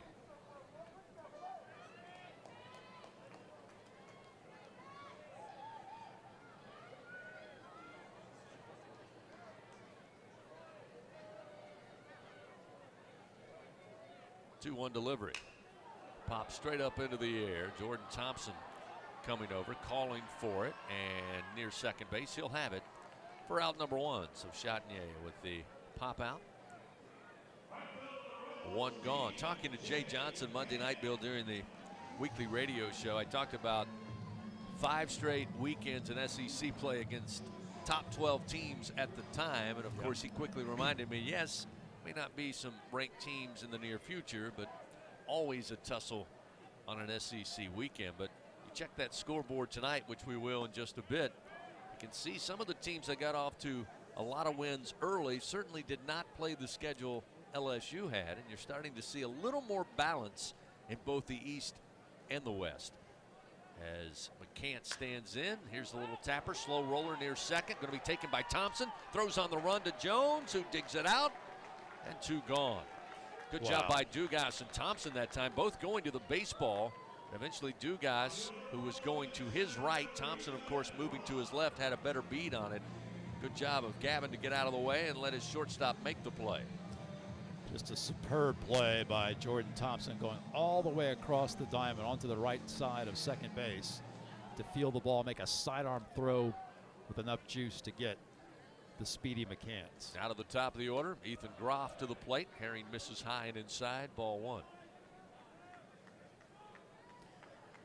No, but the SEC is extremely balanced. As you said, I think we'll see that play out over the second half of the schedule. 1-0, a strike from Herring at the knees. Fastball evens it up, 1 ball and 1 strike. For instance, Georgia now has defeated Arkansas twice. Georgia has gotten off to a tough start, but they have won the first 2 games of that series in Athens over highly ranked Arkansas. The 1-1, swing and a miss. Herring blows that fastball by him. The left-hander with 92 on the gun gets ahead 1-2. Georgia beat Arkansas today 7-3. They won the first 2 games. Tennessee in 12 innings beat Vanderbilt tonight by a score of 4-3. Here's the 1-2, misses outside, evens the count, 2 balls, 2 strikes. Is that the University of Tennessee, Knoxville? That it is. Okay. That it is.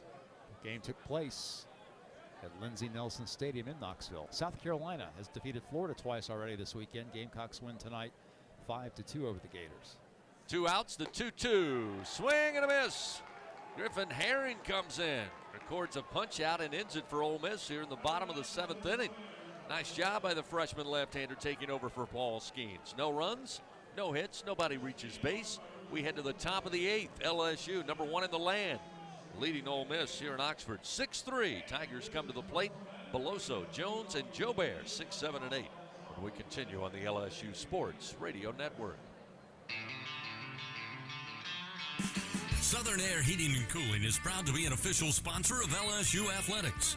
Their team of AC professionals have been serving the comfort needs of the people of Louisiana for over 25 years.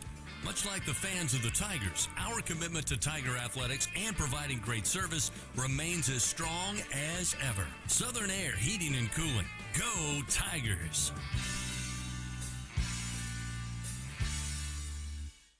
Hey, Baton Rouge, don't go to just settle for boring old frozen pizza for dinner. Head over to Fat Boys Pizza, where size matters. Come check out their large pies that measure 30 inches across, but the number scarcely does it justice. When you see their 30-inch pie, your whole world got smaller, and your idea of pizza got bigger. From delicious pizza choices, chicken wings, garlic knots, and so much more, stop by Fat Boys Pizza, located on Nicholson Drive in Baton Rouge, or visit them online at eatfatboyspizza.com.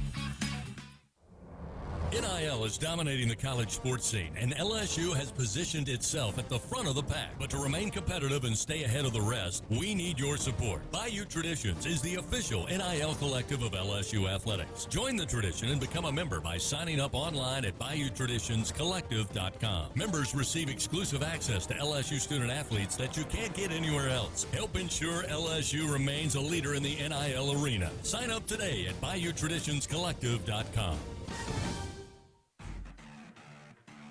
Back to the action of LSU Fighting Tiger Baseball on the LSU Sports Radio Network. Move to the top of the 8th inning, leading it off, Cade Beloso in the first pitch. Little ground ball to first base, going to be handled by Calarco. He's out at first, so one quick out to start the top of the 8th inning. LSU leading 6-3, 6 runs on 5 hits.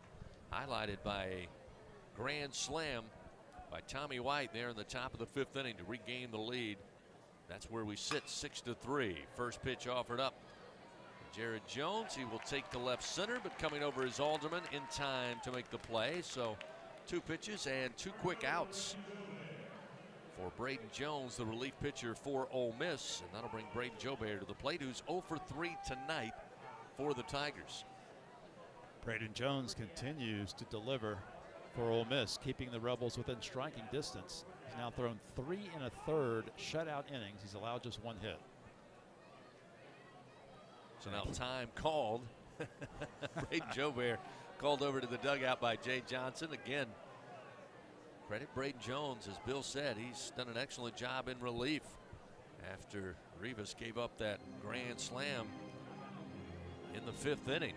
And Jay Johnson, for the second time, I believe, wants to talk a little strategy, but also part of that, Bill, as you mentioned earlier, may be to break up the rhythm I think so. to Braden Jones, who's thrown 2 pitches and has 2 outs so far here in the top of the 8th. I think so. Jay wants to go into the 4 corners for a little while. Slow Jones down.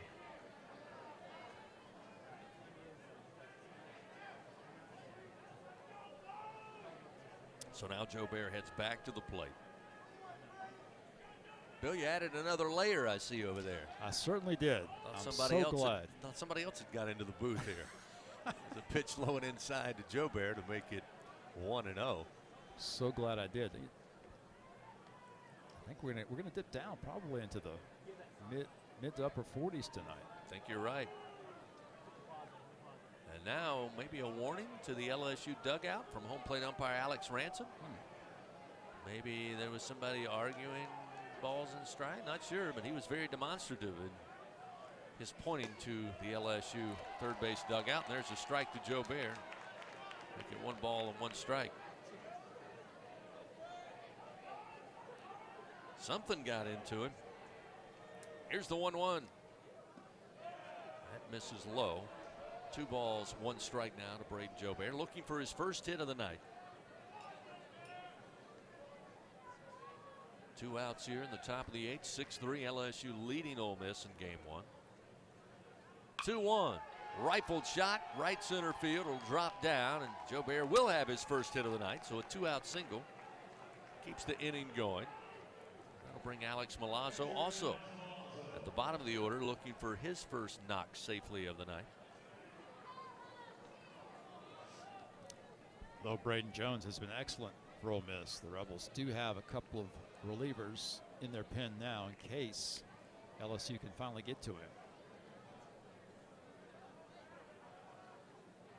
So Jones from the stretch fires, and it misses outside to Milazzo. Alex tonight flied out to center, flied out to left, and was struck out in the 6th inning. Things have been quiet though here at Swayze Field since the top of the 5th inning. There's a strike for Braden Jones to even it up. 1 ball and 1 strike.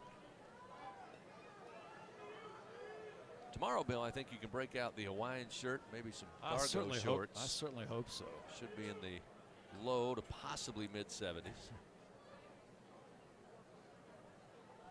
Here's the 1-1. Breaking ball, swing and a miss. Milazzo will take a little step out, try to shake that off a little bit. Down in the count, 1-2. 2 down, runner at first.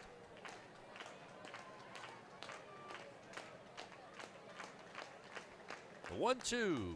Did he go? They appeal. They say no. There was no throw down to second, and Joe Bear off and running. He will slide in safely to second base. That time it appeared Calvin Harris, the catcher, was caught up trying to appeal that throw, and Braden Joe Bear said, nobody's watching me. I'm going to head to second. So the Tigers have a runner in scoring position. It was ruled ball 2. Milazzo did not go around, according to Danny Cricks, our first base umpire. So runner in scoring position, 2 down. As Jay Johnson has said many times, never enough runs in SEC baseball. As Milazzo swings, fouls this one out of play right side, still 2-2. You're absolutely right. This is a huge opportunity now for Milazzo. Tigers would love to stretch this lead to 4 runs. Ole Miss still has 6 outs to play with.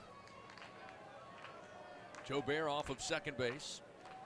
Pitch to Milazzo. Ground ball. Gets by a diving shortstop and Gonzalez. Joe Bear around third will easily score. And Milazzo with an RBI single with 2 outs does just that. Makes it a 4-run LSU lead. It's now 7-3. And we've seen throughout this season the rapid improvement offensively of Alex Milazzo. Jay Johnson talked about it in the fall, how Alex was becoming a more effective offensive player, and we've seen evidence of it over these past couple of weeks. And he does it again, this time with a big RBI single. Great swing by Milazzo that time. A pitch from Jones that hung up about letter high right over the plate. Milazzo with a plain swing with a bat, able to drive it left of second base for the RBI. So now with a runner at first, that will bring Gavin Dugas back to the plate. Gavin 1 for 3 tonight. The first pitch, a letter high fastball that he stays away from, and it's 0-1.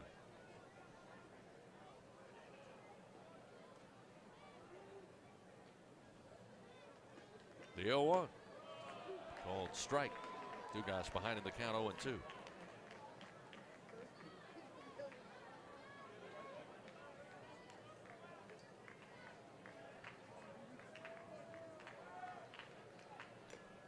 Foul tipped and held on to by Harris for strike 3. So Dugas down on strikes, and the Tigers are finished here in the top of the 8th. But they add a run on 2 hits. They leave 1 man on. It's now 7-3 Fighting Tigers over the Rebels of Ole Miss.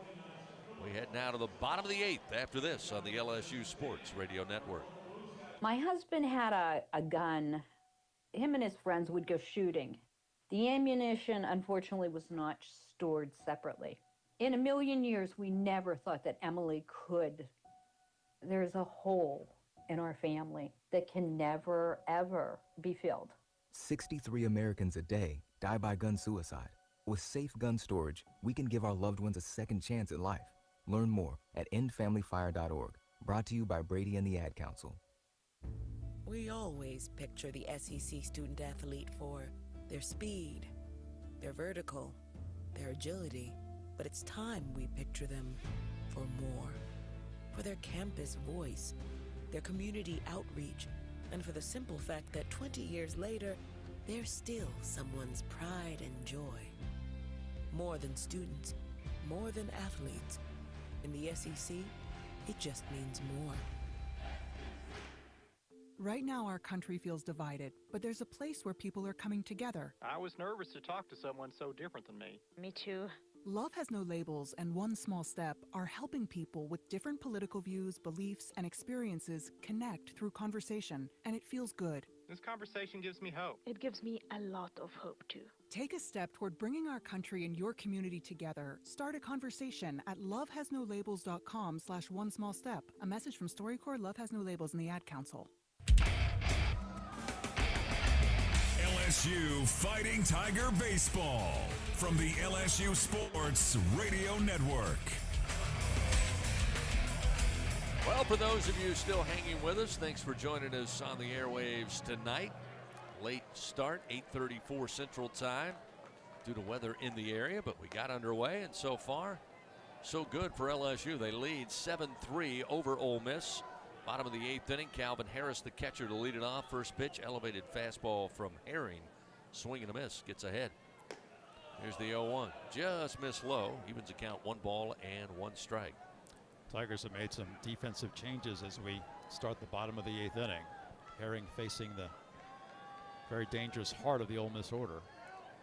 We'll get those to you after this delivery. Swung on and fouled out of play. Josh Stevenson has entered the game. He'll play in left field. Josh Pearson also has entered the game. He's now in right field, and Ben DePolt is at second base. Also means Trey Morgan back over to first from left field. There's a breaking ball called strike 3. Beautiful pitch by Griffin Herring. Harris with no offering. He'll head back to the dugout. 1 gone here in the bottom of the 8th inning. How about that out pitch from Herring, Bill? Herring's looked sharp so far. We've seen this. Tremendous poise for this freshman. He excelled in relief outings against Tennessee and on the road 2 weeks ago at South Carolina. Jacob Gonzalez at the plate, and this pitch gets loose and cracks him right in the helmet.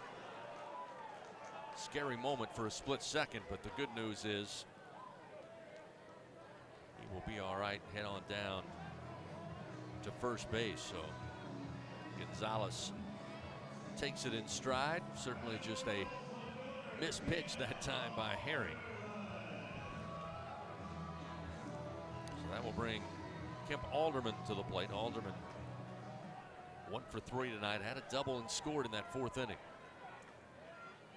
So dangerous part of the lineup here for Herring to navigate. First pitch to Alderman. Breaking ball down low and inside. Ball 1, 1-0.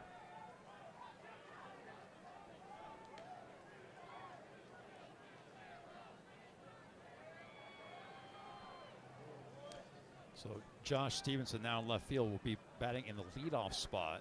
Josh Pearson will be batting in the 7th spot, and Ben DePolt in the 8th spot. Here's the 1-0. Swing and a miss by Alderman. Nicely placed by Herring. Outside corner, down at the knees. 1 ball and 1 strike. Gonzalez hit by a pitch. He's at first base. Here's the 1-1. Missed upstairs. 2-1 now. Bill, I know we're staying at the University Hotel, which is just down the hill here from Swayze Field. I had an idea earlier about maybe just walking back after the game, but I think I've changed my tune on that. Well, I got some news for you. About halfway there to the parking lot. Misses outside. Now make it 3-1. The walk from the ballpark parking lot to the hotel. I should say the walk from the stadium to the parking lot is almost the same as the walk from the stadium to the hotel. Okay. That's what I'm trying to say. I get it. A little bit shorter. 3-1, sent back foul to the backstop. That'll fill the count now to Alderman 3-2. Well, I was going to make some noise about that, but then you told me once you got here and joined me in the booth that even the great Ben McDonald is going to have to park out there tomorrow. I felt better when I finally found the parking lot, which is quite a distance from here. But I saw Ben get out of his car. I felt a little better. One out runner at first. Herring fires, misses high. Ball 4, so a hit batter, now a base on balls, and Ole Miss runners first and second. That'll be the first baseman, Anthony Calarco. Strikeout victim 2 occasions to Paul Skeens. Last time lined out right at Joe Bear in right field. So a little quick meeting there with Tommy White, Alex Milazzo, and Griffin Herring on the mound. Again, bottom of the 8th inning. Tigers lead by 4, but not what you want if you're Jay Johnson, watching the Rebels move from home plate to first and now second. So Calarco, a left-handed hitter. Left-handed hurler in Griffin Herring. With 1 out, the pitch. There's a strike, and it's 0-1. Big-time challenge for Griffin Herring. As we said, the heart of the Ole Miss order. Very dangerous, can strike at any time, especially in this ballpark. Ole Miss now has the tying run on deck. The 0-1 lifted in the air to left field. Going back, Stevenson gets shy of the track, makes the grab, sends it quickly back to the cutoff man. Runners retreat back to second and first. So a lift, but a long and loud out to left field off the bat of Calarco, and that will bring Leger to the plate now with 2 out. So a big second out. Now Griffin Herring not quite out of the woods.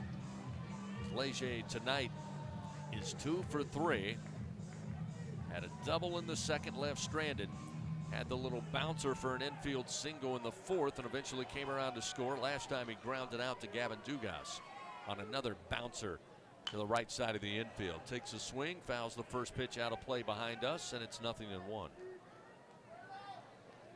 And Stevenson, it's the rule of baseball. You get put in, the ball is going to find you pretty quickly.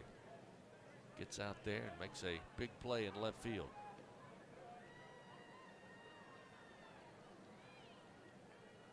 The 0-1, swing and a miss, chase one down in the dirt. Herring gets ahead 0-2 as he pulled the string that time on Leger. Great off-speed pitch that time by Griffin Herring. Just 1 strike away now from ending this threat. Runners first and second. Gonzalez at second, hit by a pitch. Alderman on a walk, stands at first.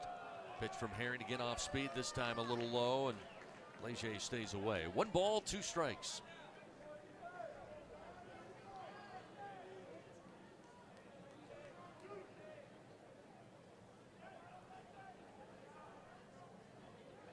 Herring takes his time now with 4 on the pitch clock.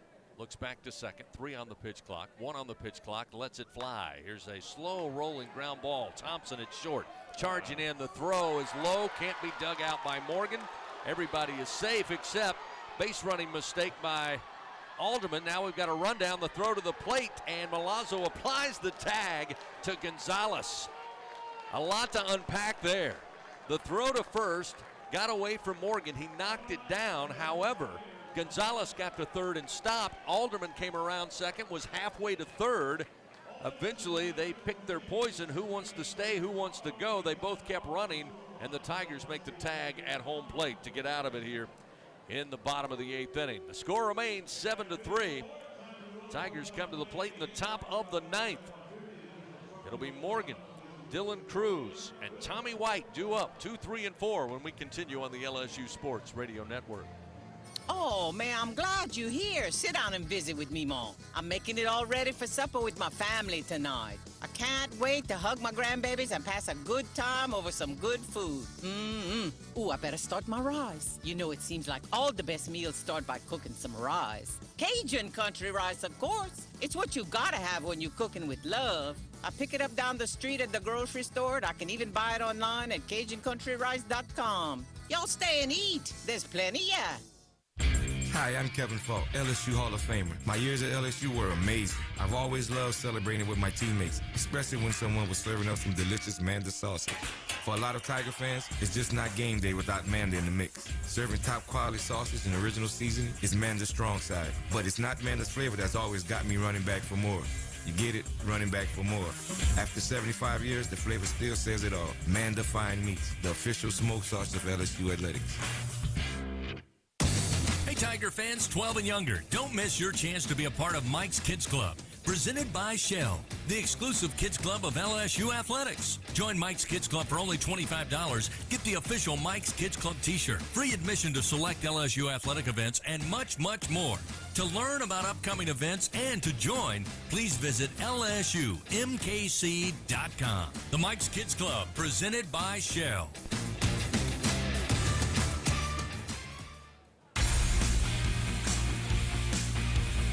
Back to the action of LSU Fighting Tiger Baseball on the LSU Sports Radio Network. Trey Morgan to lead it off for LSU. Top of the ninth inning. Tigers lead 7-3 as Ole Miss runs their way out of what would have been bases loaded.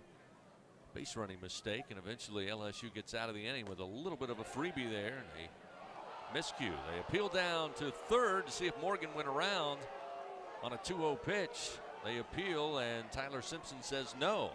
So the remaining Rebel fans here, most of them on their way to the exits, booing that call by Tyler Simpson. 3-0 to Morgan.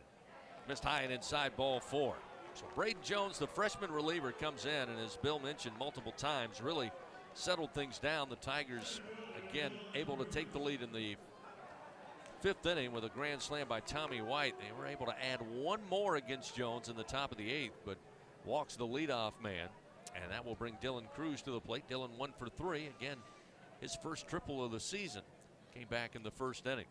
Pitch to Cruz, hammered line drive, coming over with Chatinier, hits his glove, caroms into right center field. Everybody safe first and second. I'd like to know the exit speed off the bat of that one from Dylan Cruz, as Chatinier just had to move a couple of steps to his right towards the second base bag. But you talk about coming off the glove hot, and then went a good 30-plus feet into right center field. Bang, bang. It was a rocket off the bat of Dylan Cruz. Chatinier was in position to make the catch, but it gets by him, and it is ruled an error. Ooh. Tough crowd here at Swayze Field. So that'll bring Tommy White to the plate with runners first and second. Nobody out. Takes a big hack, but fouls it out of play right side. A lot of the Rebel fans calling it a night here. Still Ole Miss with a chance there in the bottom of the 9th inning, but the Tigers trying to add more here. Nobody out, runners first and second. Pitch to White, the 0-1, high chopping ground ball. Charging in will be the third baseman Leger, and he'll throw to first to get White. But a bouncing ground ball advances runners second and third. No chance to make either play on the lead runners. But they'll go ahead, go for the first out of the inning. So with one down, runners second and third for the Tigers. It'll be Jordan Thompson, who is 0 for 4 tonight. Did reach base on an error in the 4th, and a board on a fielder's choice in the 7th inning. Ole Miss will bring the infield in here with just one out. Morgan at third, Cruz at second base. Tigers leading 7-3. Thompson swings, skies this one foul back behind us. Starts out 0-1. Fans, Our Lady of the Lake, proud to be the championship health partner of LSU. Together, Our Lady of the Lake, LSU, champions for Louisiana. Find out more at olrmc.com/LSU. Ground ball, but foul. Just left of the third base bag. Another rocket ground ball off the bat of the Tigers tonight. This time Thompson just missed by a couple of inches.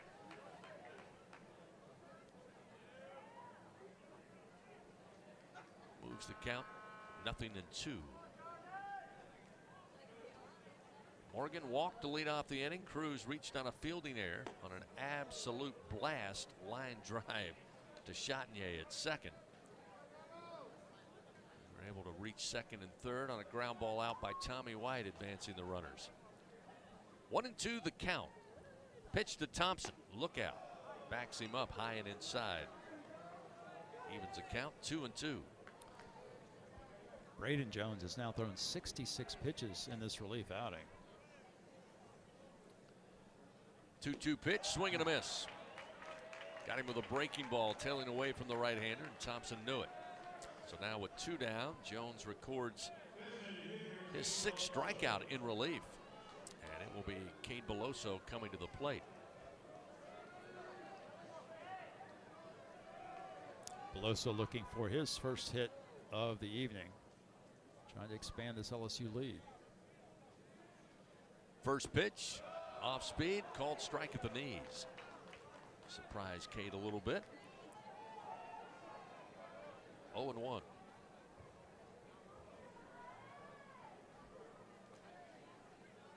The 0-1 pitch, way upstairs. Climbing the ladder is Calvin Harris to keep it in the mitt, and it's 1-1. LSU leads this overall series with the Rebels 179 to 159. They began playing baseball back in 1906. 1-1. Another off-speed pitch, much like the first offering, catches the plate and at the knees. Beloso behind in the count, 1-2. 2 outs, runners second and third, 7-3. LSU leading over the Rebels here. Pitch to Beloso again. Misses way high and outside, now leaving the count 2-2.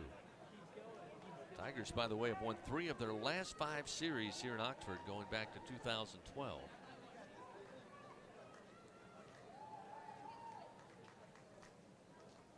Two, low and inside. Beloso steps out of the way, and now a full count. Tigers, of course, won the series here back in 2019 and nearly swept the Rebels. Payoff delivery, a little tapper back to the mound. Braden Jones rises up, pulls it down with a glove, throws to first in time for out number 3. The Tigers threaten to add to their lead, but they get no runs on no hits. 1 error committed by the Rebels. They leave 2 men on. It's 7-3 LSU. Last chance for the Rebels. Bottom of the 9th coming up on the LSU Sports Radio Network.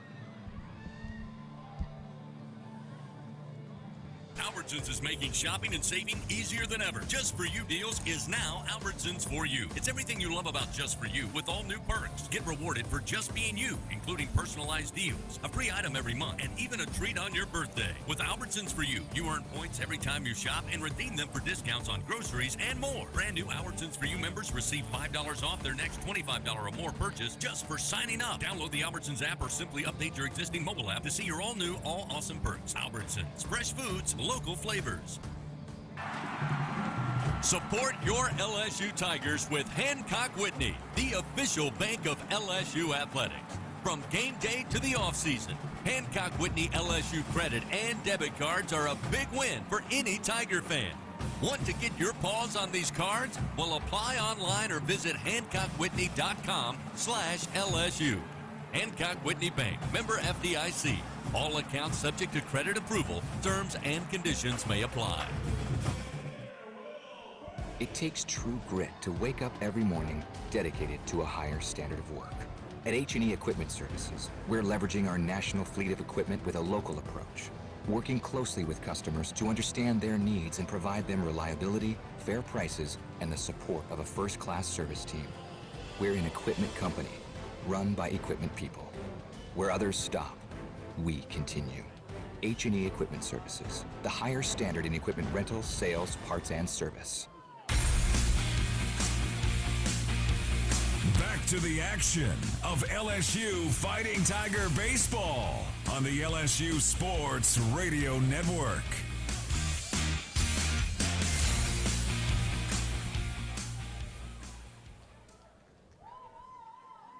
Bottom of the ninth inning. Tigers lead 7-3. Leading things off for Ole Miss here in the home half. Last chance will be Will Furness, the freshman. So far tonight, 1 for 3. Had a 3-run homer to give Ole Miss a very short-lived lead back in the 4th inning. Griffin Herring continuing to work. Pitch misses outside. 1 ball, 2 strikes now to Furness.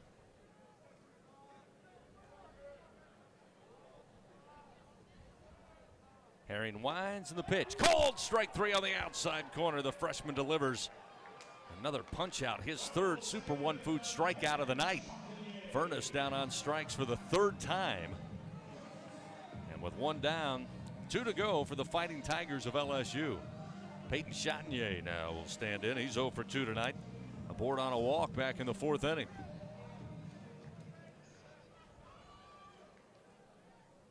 First delivery to the right-hander off the end of the bat. Sent foul out of play right side.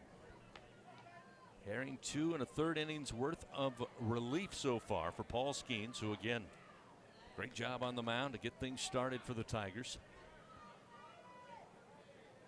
The 0-1. Missed a little high. 1 ball, 1 strike. Again, Skeens went 6 innings, gave up 4 hits, 3 runs, all 3 earned, 3 walks. Again, double-digit strikeouts tonight with 11. A 1-1 sent back foul into the screen. Now Herring again ahead. 1 ball, 2 strikes. Fans Capital One offering checking and savings accounts with no fees or minimums. What's in your wallet?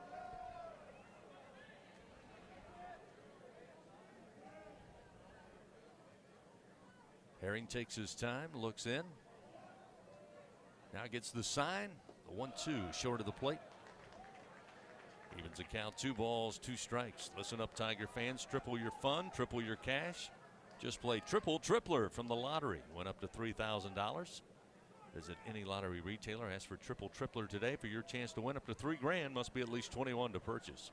2-2 pitch upstairs from Herring. That'll fill the count now to Chatinier. Again, hope you'll join us again. Saturday afternoon action, much earlier than tonight's game 1. Scheduled first pitch 2 o'clock, airtime 1:30. Payoff pitch, low and inside, and a 1-out walk. Chatinier aboard. Tomorrow should have no trouble navigating weather. Should have blue skies, sunshine, about 70 degrees at first pitch. So the runner at first, that brings T.J. McCants at the bottom of the order. McCants 0 for 3. Strikeout, couple of groundouts. Pitch to the left-hander, skips the plate from Herring, so it's 1 ball, no strikes. Coming up, following the action on the field, we'll have the Fighting Tiger 10th inning show presented by Women's Hospital. Run down the total stat line tonight. Have our play and player of the game. Get you scores around the SEC. Get you ready for game 2. Here's the 1-0 pitch, ground ball, but it's foul down the first base line. Evens it up, 1 ball and 1 strike.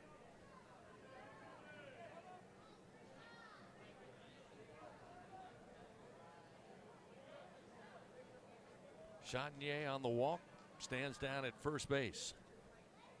1 down, bottom of the 9th, and now Herring going to throw over. Chatinier able to step back on the bag in time.